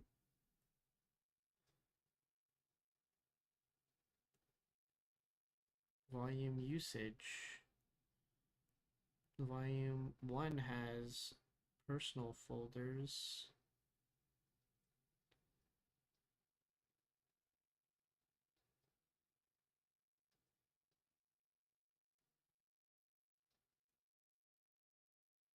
I don't know where these personal folders exist. I mean, they technically exist on volume 1. But I don't really know how to check that. Doesn't even show up on here technically. Volume usage, shared folders. It says others. Usage data and package configuration files, etc. So why can't I just move those?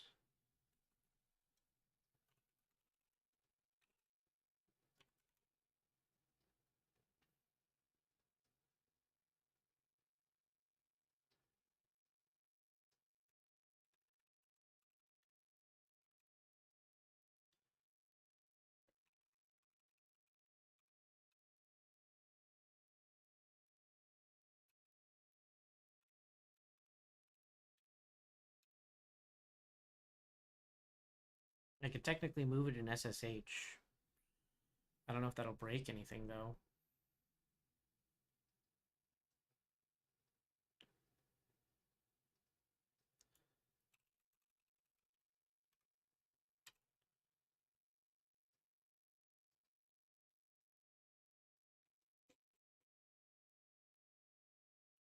It's like very specifically a Ugreen level issue as well.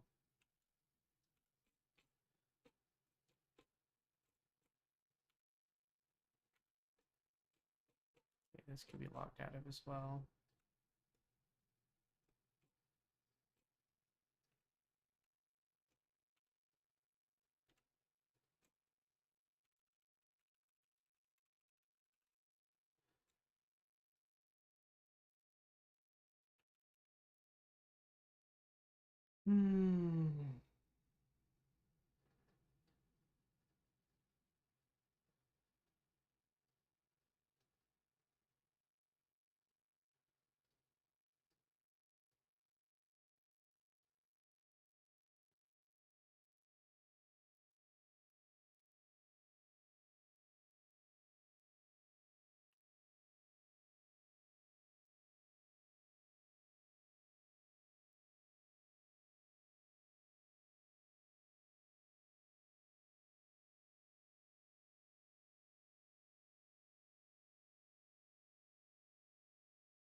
Can you move your personal folders / apps between storage pools?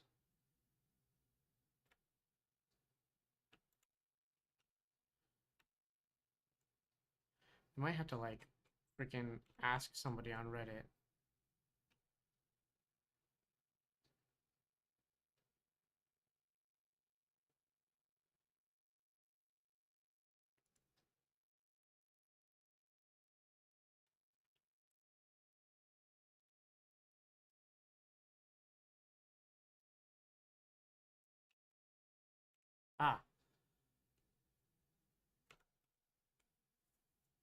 Okay, yes, you can select which volume the personal folders are stored on, but all personal folders go on the same volume. Under the file manager, click the little briefcase icon next to the setting cog on the right side, just below. Then select personal folder management. It will let you select which volume personal folders live on. You can store your bulk media under shared folders on a different volume or on any number of volumes you want. You can also configure sharing permissions by individual user for each shared folder. That is the answer I've been looking for this whole time. Is okay, in order to kind of cordon off the drives, instead of assigning these to personal folders, I will create shared folders and limit access on an individual basis. Wow, that was complicated. So in a sense, okay, this is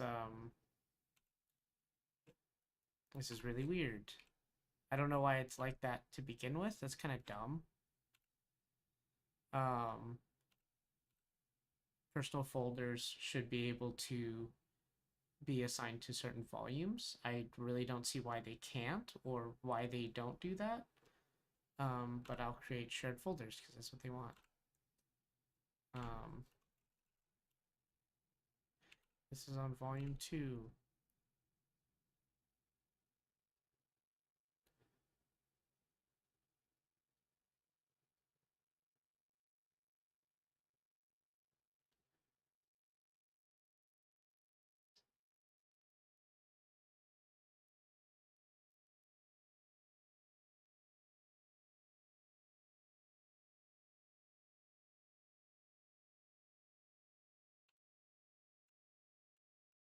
I don't know what admin only means on this though.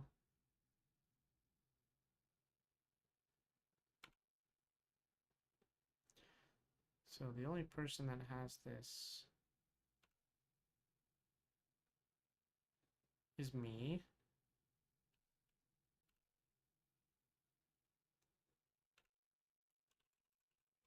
Okay. I'll just do it this way. This is so janky. That makes absolutely no sense on why it should be like this, but I will just deal.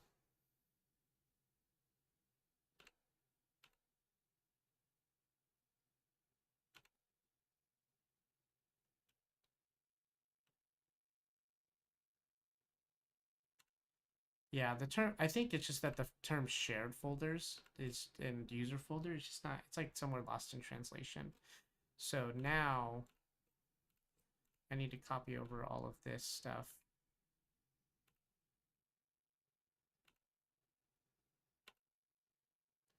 Over to here. How long is that going to take? Instantly, because all it's doing is just readdressing all this stuff. So now if I manage personal folders, I guess technically I should double check anything in here for the other user.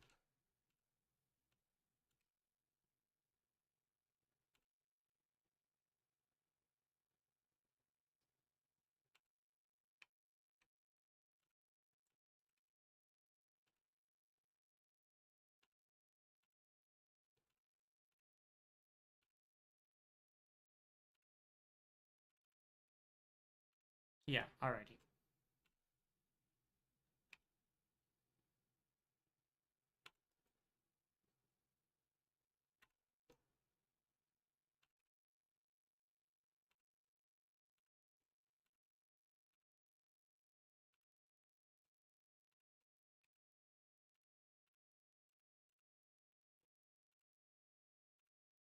Now let me manage this.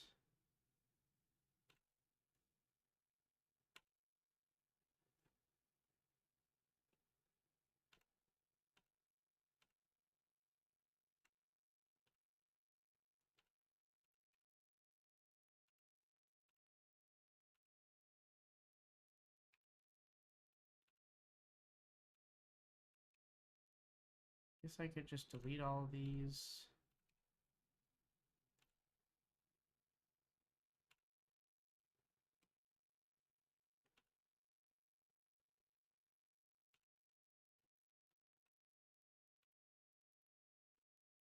Okay.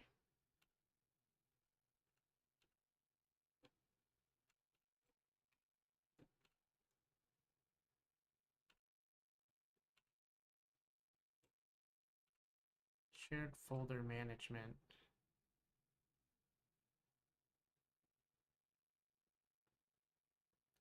So all the shared folders now live on my drive,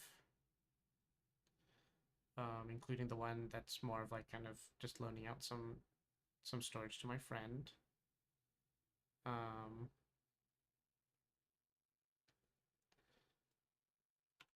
Is there any other things I need to do?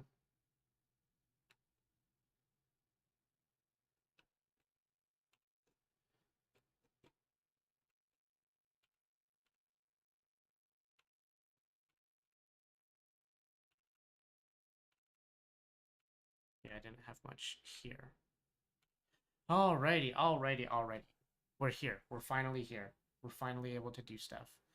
And I guess today is going to be a quick one anyways, because all it was about was getting the assets from this server into the game. And that's why this required so much configuration to make sure that this was nice and smooth. So I'm going to be able to actually show my screen now, because there's not so much sensitive data.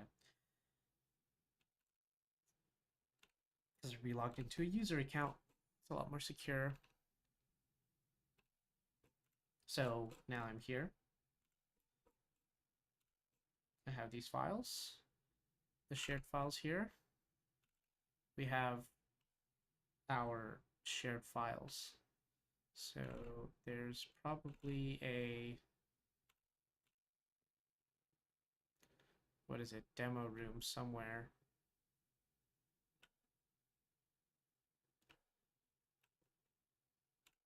Let me sort by modified.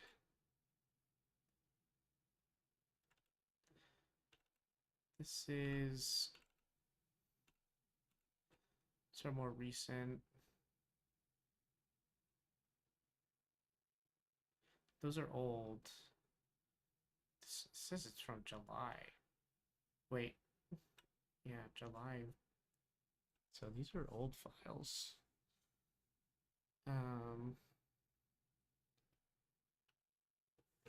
Let me double check the Discord really quick.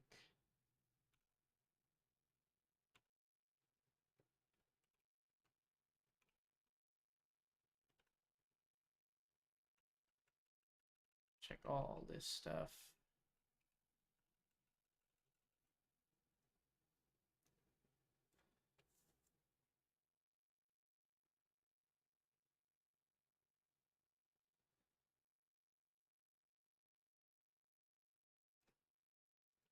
Just checking some messages.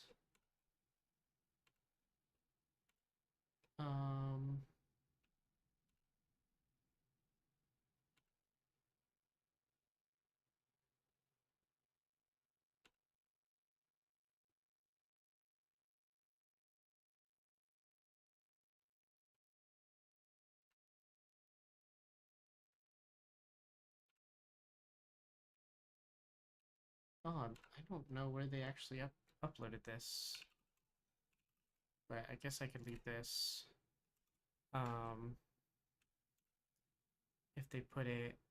Oh, it must be this file. Okay, and this should download very quickly now.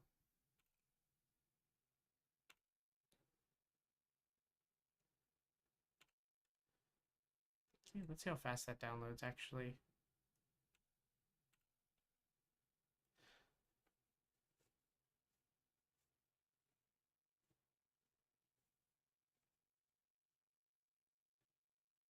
A couple hundred kilobytes per second. I don't... That's very interesting. I wonder if the web app is sort of capped. And if I should add the NAS to my network.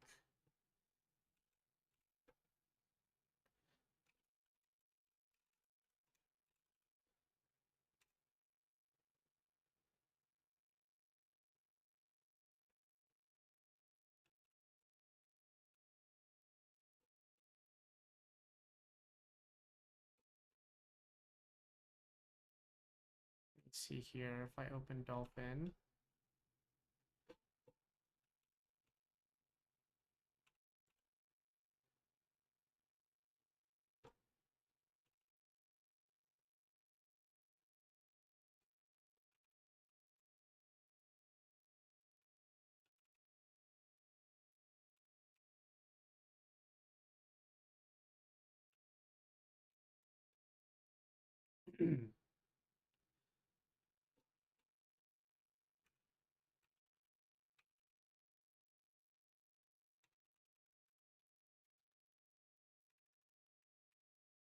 Yeah, I've never like gotten this stuff connected like this. I don't really know.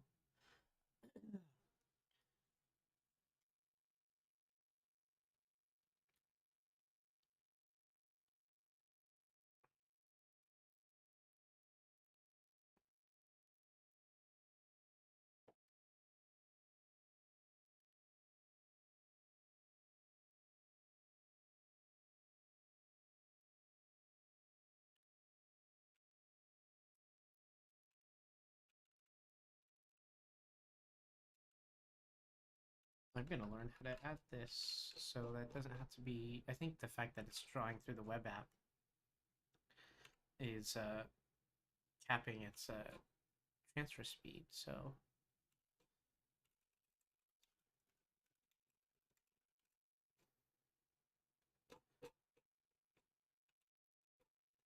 Let's try this.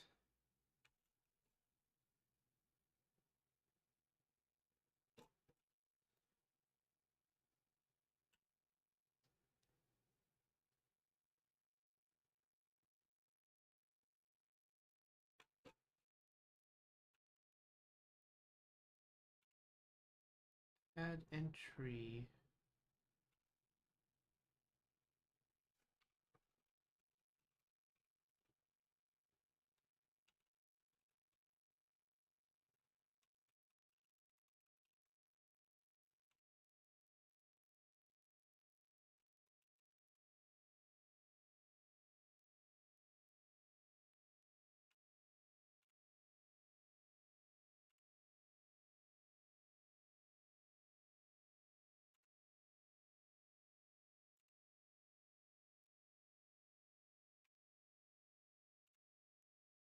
See here.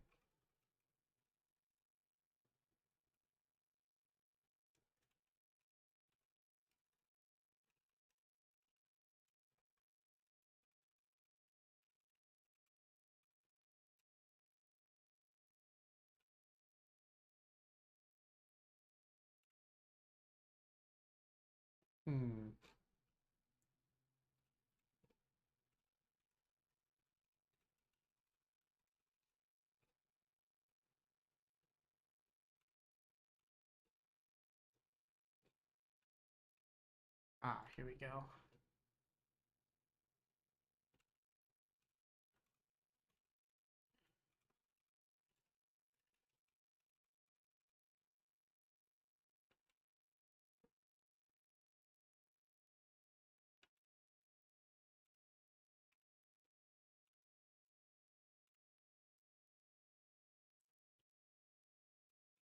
Okay, I'll have to enable SMB most likely. So let me go back to my beautiful face for everyone to see. Let's go back to the admin account.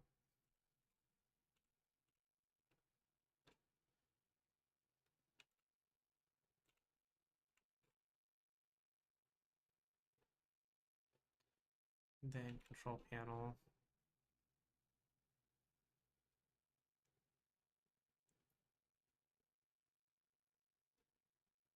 Because I shouldn't really have to download something off of this. It's on my home network. So file service, SMB, enable SMB service.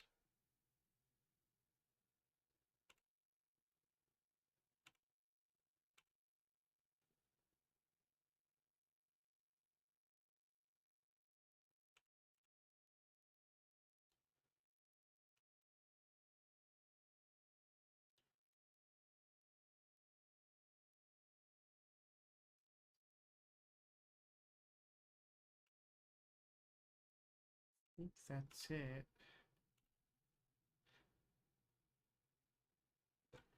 Okay, now I have to learn a little bit about how this is all working.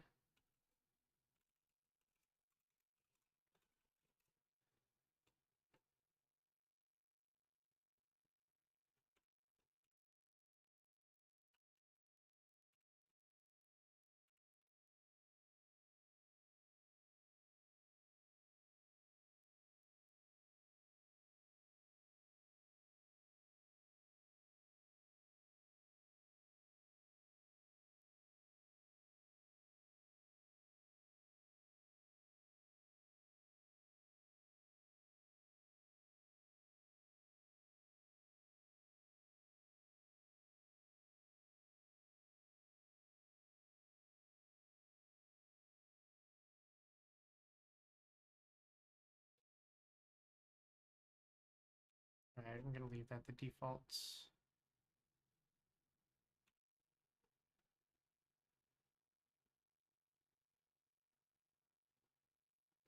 And then see if I can connect to the file now.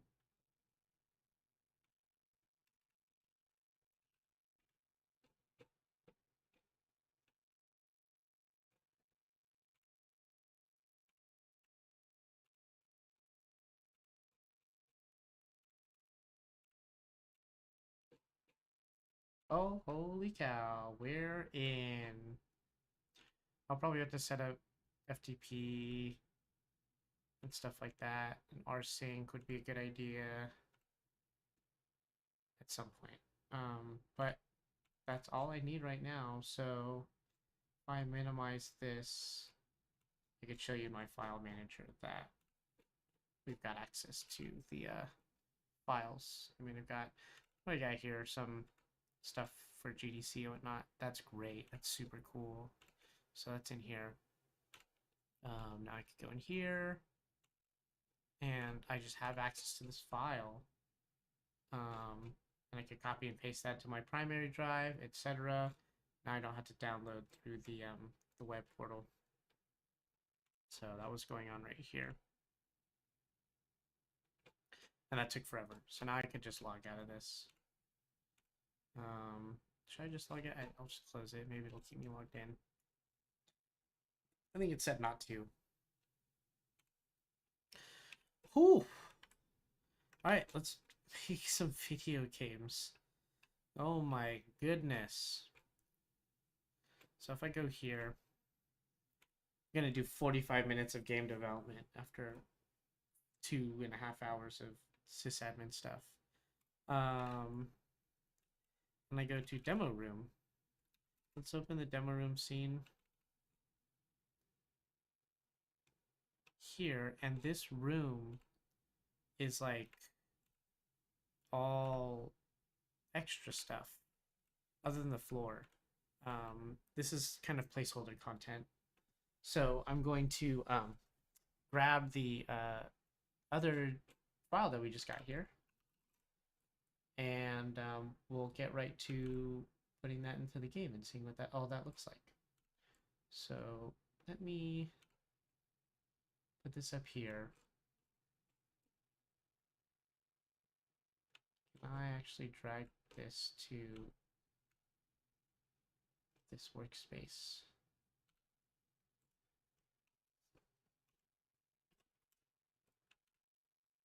So now this, most likely, if I just hide this and I just import this, let me actually find a place to import it. Honestly, these would be probably something like this in here. I just drag you into here. It'll import you. Maybe. No. Yes. No.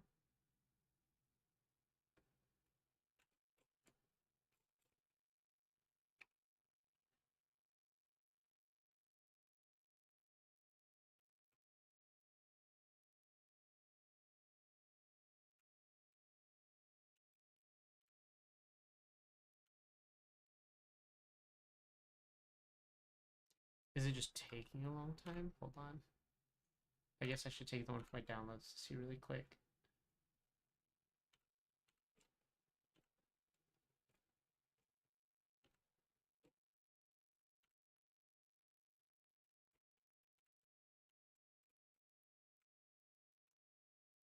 There you go. Maybe it'll import it twice because I dragged one directly from the NAS. Whew, we're getting there. We're getting there. We're making progress. It's slow, but things are always going to be slow from the start. So let's see if Godot's going to flip out or not. All right, it's importing. Okay, it's compressed the heck out of it. I understand that. But if I just drag this in here... Oh, it's way out of scale. Let me, first of all, rotate it 90 and then reset it to transform. Boop. What is it? 90 degrees like that. Negative 90 degrees or 270 or whatever. Then scale it down until it fits.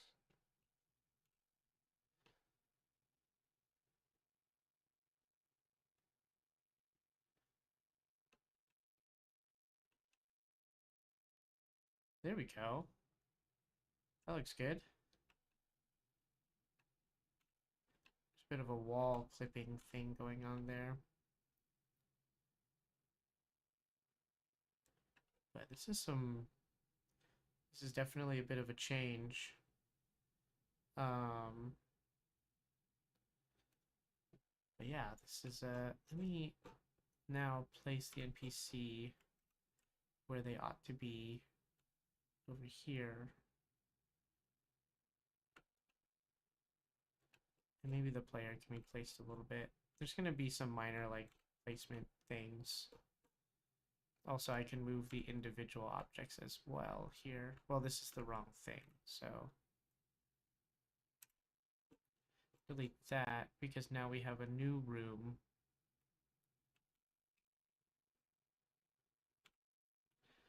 And all this stuff can be placed.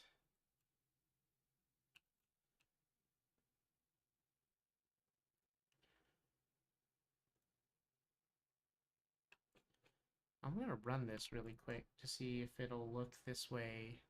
The preview sun is here. I got to remember to add a real sun into the environment, or else it's going to be very dark. So let's take a look at this, though. This looks dark. So let me turn off the preview sun and add it to the scene.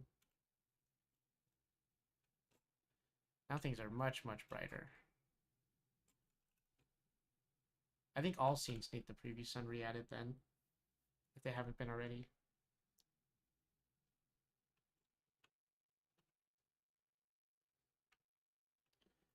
Game seems to be struggling a little bit on frames. You can't go out there. You're not allowed. Oh, I gotta get the collision working right, because this has no collision. You could phase through everything.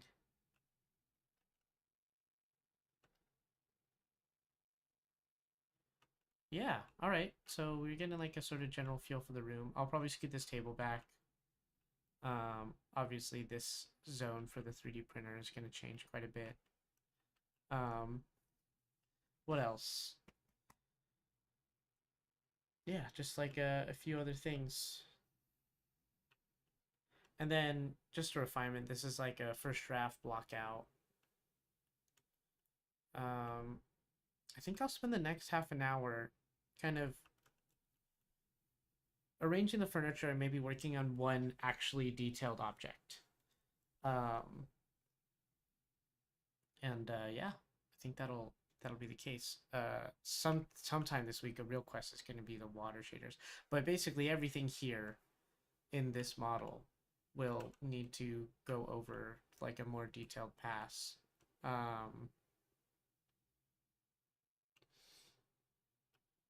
So yeah, that's basically where we're at right now. So I really want to start with this this water wheel over here. We're getting close to the right idea. I just need to refine a little bit to kind of give it more of like the kind of feeling I'm looking for. This whole thing looks really cool though. I like that. That's like a really cool way to transfer the energy from these. And then I'll have to kind of keep in mind some material choices and whatnot. The fact that this has like a view of outside. This door, I'm going to straight up get rid of. And I think something I'm going to elaborate for my artist is that this door isn't going to be a door that closes. At the most, there will be like either plants or vines that act as some sort of natural barrier, like a sort of almost like a curtain of some sort. I feel like some of these got weirded out in the scaling when I scaled everything. I feel like those weren't supposed to look like that. So yeah, I don't think that's right. Is it because I scaled it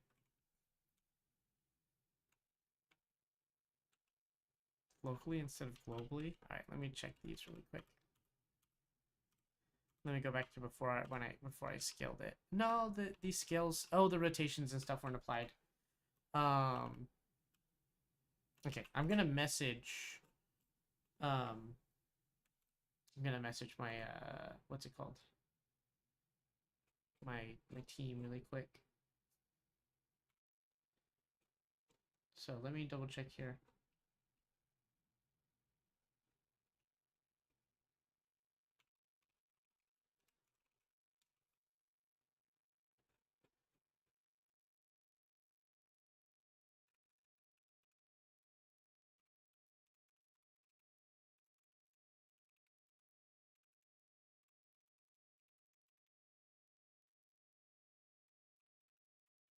It looks great. I'll be taking a bit of time to fine-tune the furniture placement to get the right feel. It seems like the trees outside don't have the right rotation and scale applied properly in Blender.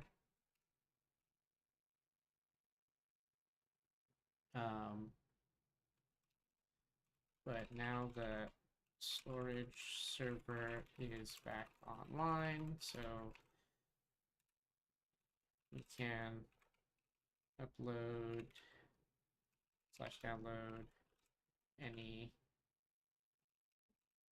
revisions we want to make.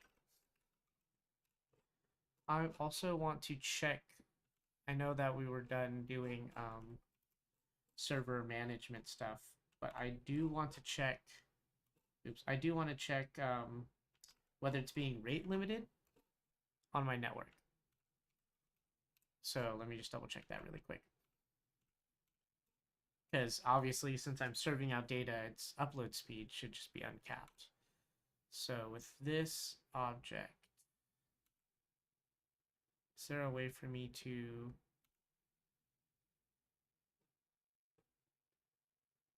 double check this device?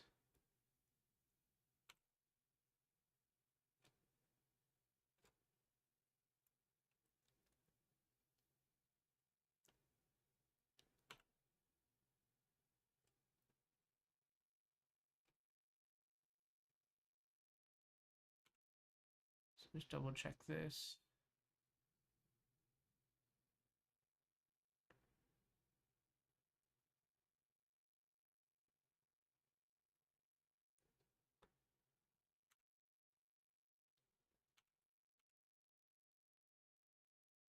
I don't think there's any sort of limiting applied to this.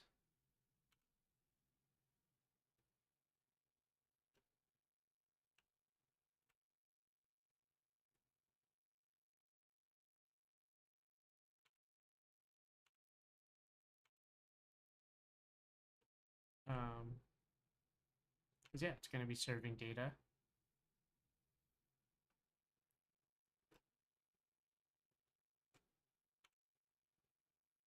Just double check this.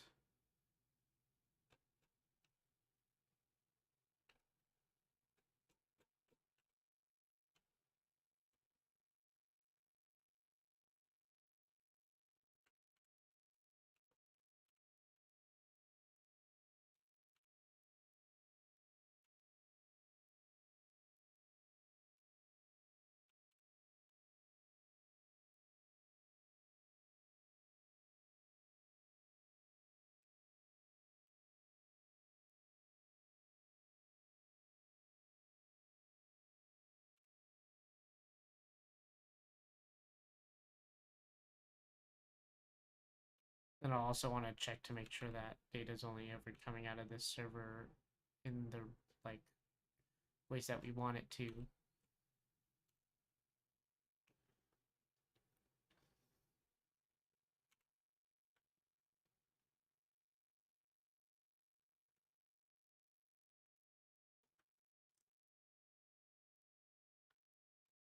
It could be that upload speeds will be, while I'm streaming at least, definitely be a little bit slower.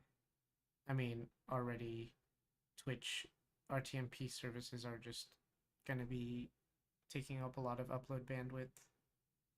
Although I'm trying not to, because I'm using, I'm like streaming at like 720p, trying to keep things a little bit lightweight. It is 720p 60. So, you know, that could be, that's like about 5 megabit per second. So about the other half of my bandwidth could be going towards the server and things like that. So let me log out of this. There's no, I don't think there's any rate limiting applied to the server. Okay, well, we're gonna work under the assumption if it's too slow, my team will let me know. For sure.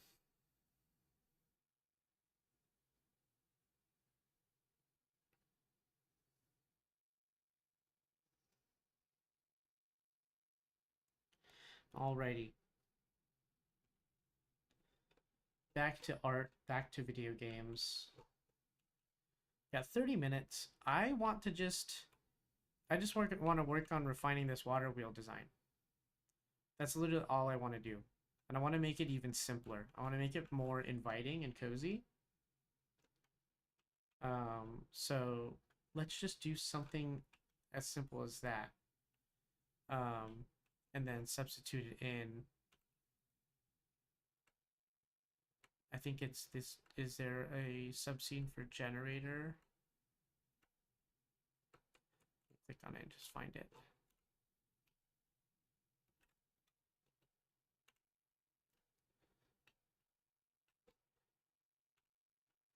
Oh, is this all the stuff that was the old room? Yeah. So let's delete old room. Save. Make you editable. Generator. Yeah, wheel. Wheel and axle. So those are all the same part. So I kind of want to just like do another pass at this. You know? And our reference art, we do have a piece of reference art that very specifically uses a water wheel generator. And I guess I could start with that, and then we could make it into sort of our own spin. So let me just open Blender. I could just make like a sort of simple copy, like a simplified version of it. Select it. Yeah. Oh, I guess I need it. We always delete the default cube. Add in our own cube. That's how you know I'm a real Blender artist. And then let's take a look at it from a units perspective, because this would be huge for that. If I go back and forth between these, that should not be 2 meters for each of the paddles. So I don't know, we're trying to use real world scale, so these should be like, let's say 40 centimeters. Like one of those paddles being 40 centimeters.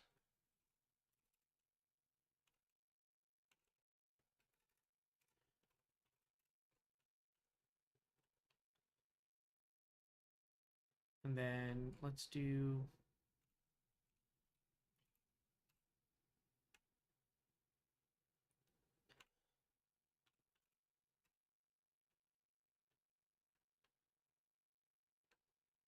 something like that.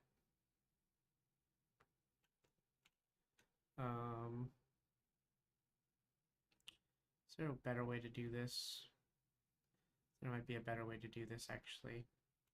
I'm gonna do this from, since it's gonna be like a wheel and there's like a center, I'm gonna start with the core and then extrude out from that. So it should be 4 cm all the way. And then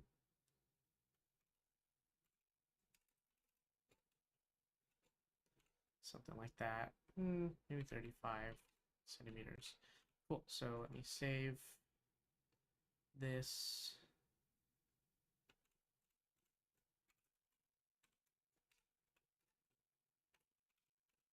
As water wheel right now.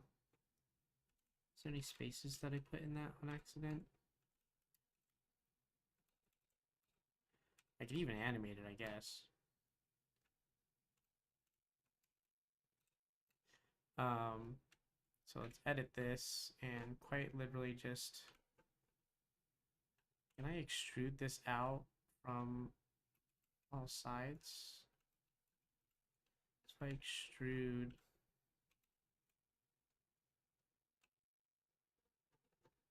no, that won't work.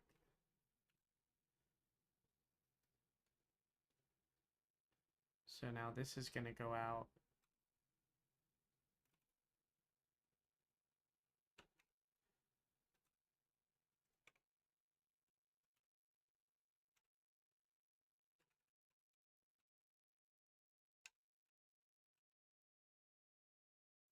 Forty centimeters seems huge now.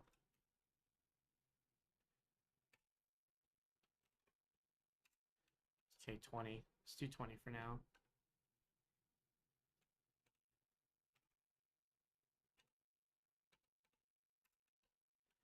Yeah, okay.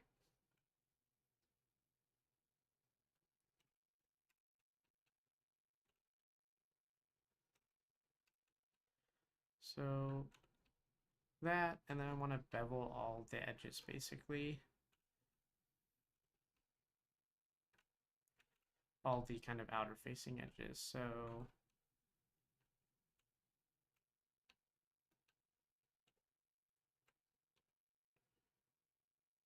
what's the best way to do this? If I do this on all and then I bevel it, just the tiniest bit of beveling, but it's not uniform because these lengths are different.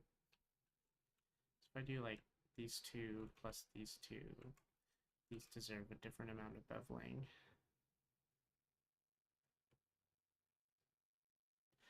Profile for that's a bit whack. Oop.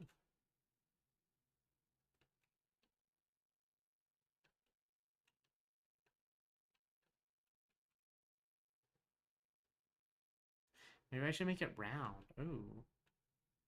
Oh, actually.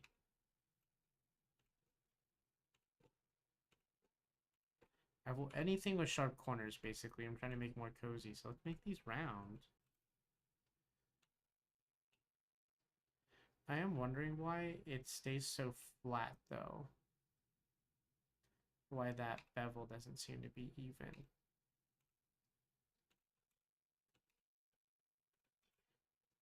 Like, why is that bevel at such a strange angle? And it isn't cutting at like a 45-degree angle. Let's adjust this.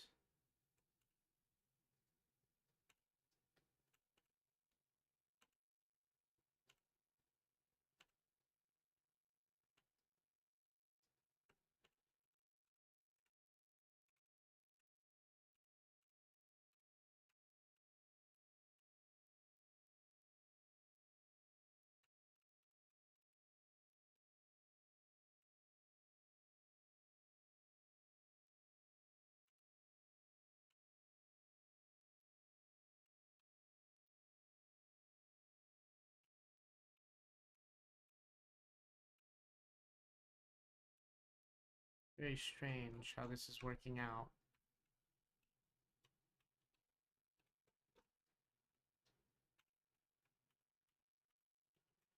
Huh.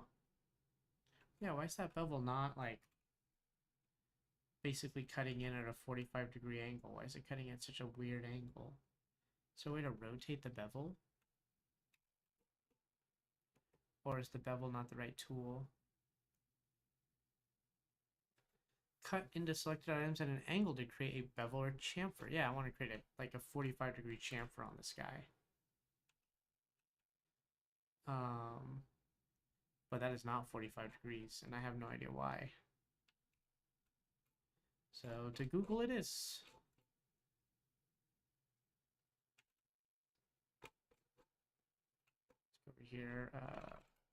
Here, 45-degree chamfer.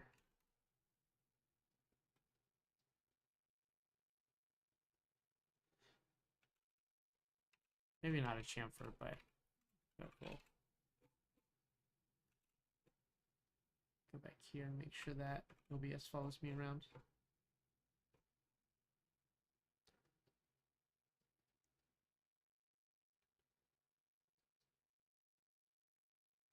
Set the amount time offset.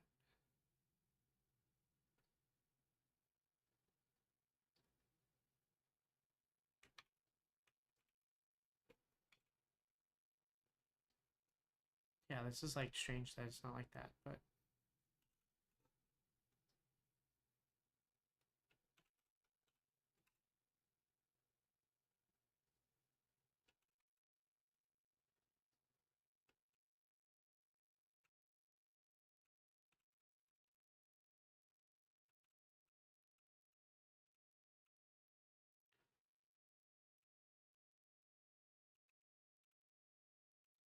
there a way to reset this? There you go.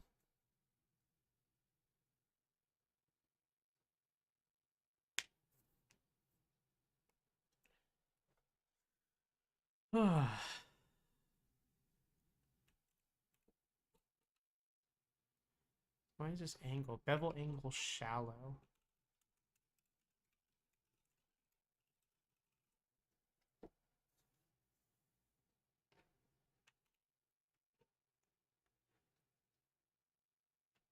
Ah! Apply scale. Apply scale, apply scale. So, don't do anything yet here. You have to apply scale. So now when we edit... Oh! The internet's a wonderful place, isn't it? I want to do that to all of these now.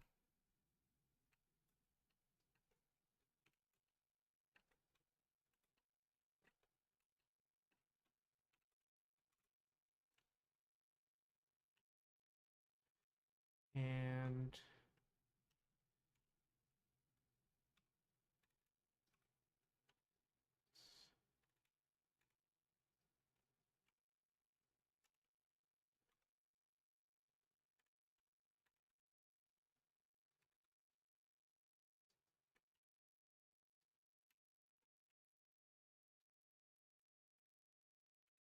now I want this to be an art. Like that. Now that looks cute. I like that. I wonder... Now I have to attach a cylinder to this. But maybe I should just cut a circle out of this.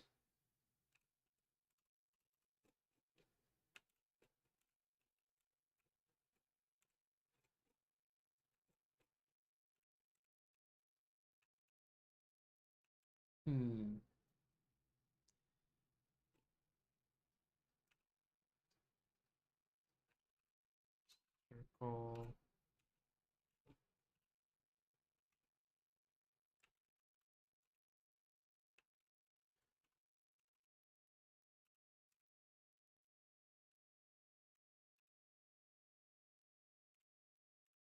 Probably this whole thing needs to be rotated 90 degrees from the front. Yep.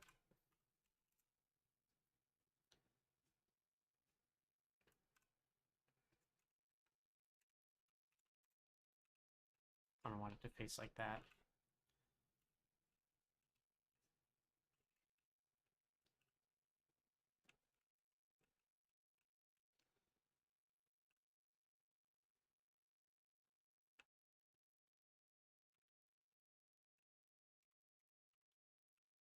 So now there's a way to bridge or project circle onto an edge.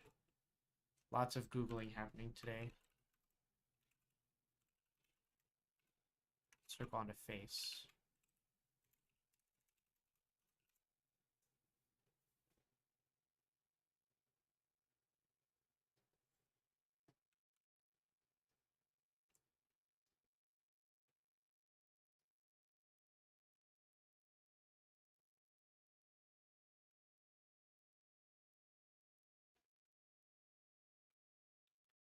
Oh, this is how to do it with like accurate topology, which I might need.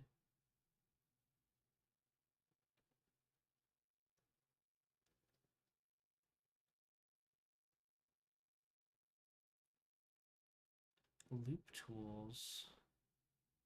How old is this? This might have been integrated into the 7 months ago.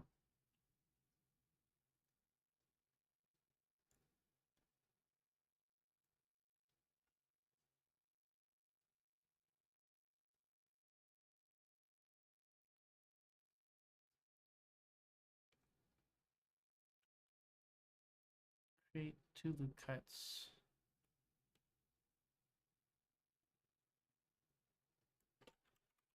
Guess I could follow this step by step.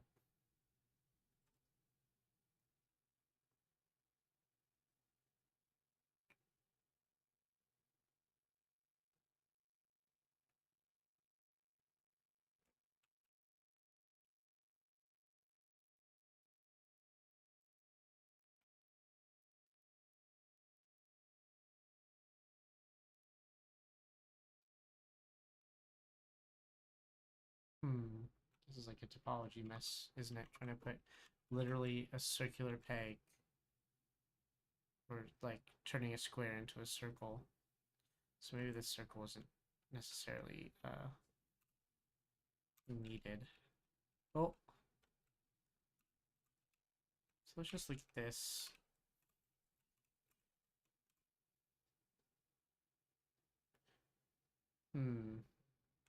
So they did something like this.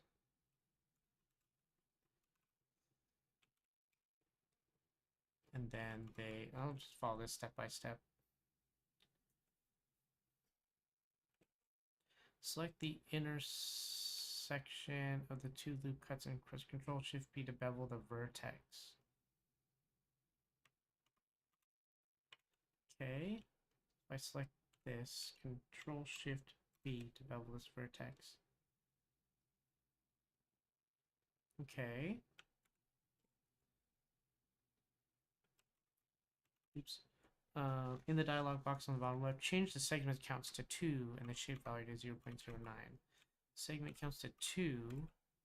The shape value is 0.09. Oh, that was actually pretty dope. Then I should make sure I should merge all of these to get rid of any duplicates. So now that should have good topology. And then all I need to do is actually extrude this.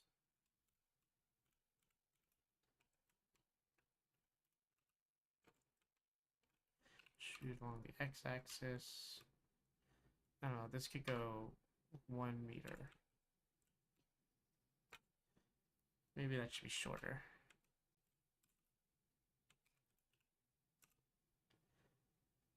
Like 5 meters? That seems more reasonable.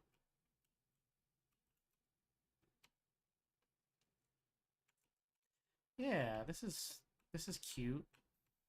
I'd add some sort of wood type, either color or texture to it. This also leads to sort of the broader concepts of what's going on. Let me get this in the game. I think this is the one thing I'm going to do on stream, and then I'm going to do a bunch of this off stream today. Well, tomorrow. Actually, I'm going to do it on stream tomorrow. Tomorrow's going to be a day where I kind of do an artistic pass over my artist's block out. And just get some more details and let them kind of take care of some other stuff now that we have a working storage server. That's awesome. To get this all like up and running. So yeah, I think that's it for today. Other than me maybe exporting this and seeing this in the game, maybe just applying a quick material onto it, to see if this is all like working all fine and dandy. But it looks good. I mean, I think we're making some progress here. Probably some scale things we're gonna have to change up. That was a lot of a very dry and technical stream, with not a lot of the art being made. But tomorrow, I think now that we've got, like, fingers crossed, knock on wood, this desk is made out of plastic, so there's like not a single piece of wood around me. We can just focus on the art. We could just focus on making the art work, making it work for us, and all the likes. If I shade this smooth,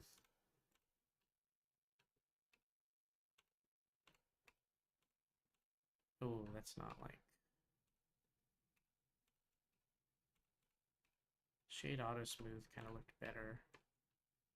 Actually, it didn't look any different than shade flat. Got rid of like 2 things. Yeah, let's just see this in the game. Let's just export this and just see it in the game. I can export it directly to the storage server, actually. If it's gonna show up in here.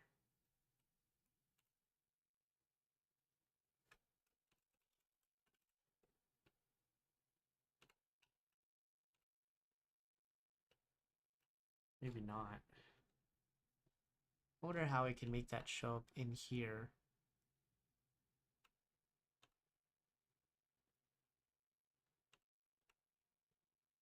Oh well. For now, at least, I could get this into my documents and I could back it up to the the storage server.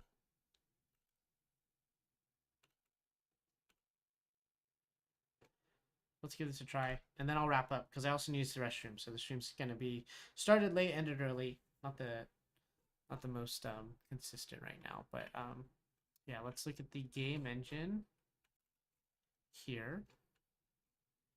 Let me look at water wheel,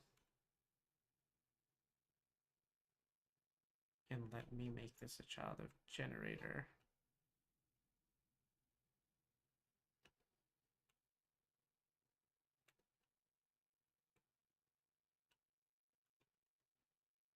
And replace this generator wheel axle. Let me just, this is obviously not final because I'm like just scaling it or whatever. But that kind of gives you the idea of what's going on here. Let me get this lined up. I didn't finish making the gear. Well, it'd be really nice, it'd be easy to animate this because all I have to do is just keep on rotating this like that. And that'll give some motion to the room. Just make it look like it's lived in. The waterfall obviously is going to be a different thing.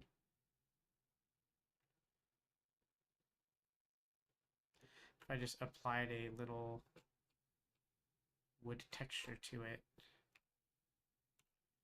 just for the sake of visualization, this obviously isn't going to be permanent.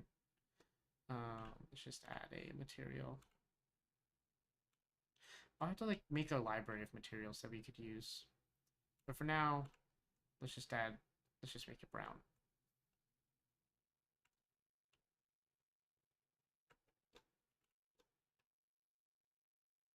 There we go. That's dope. Okay. How to get assets into games really quickly. That didn't take very long at all. I mean, this is a very simple asset. But like we could spin this guy around with an animation at some point.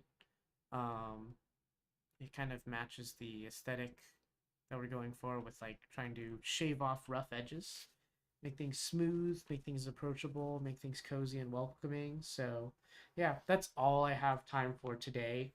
I'm actually gonna help my girlfriend finish cooking dinner if she's not already done with that. But yeah, I will be on tomorrow, and it's gonna be more of this stuff and not more of the weird server sysadmin stuff. So for those who are looking for this week of being art, that's going to be tomorrow, Friday. I mean, if it really comes down to it, I'm probably going to have to do work over the weekend just because that was one thing, but we need to do this for all the things in the game.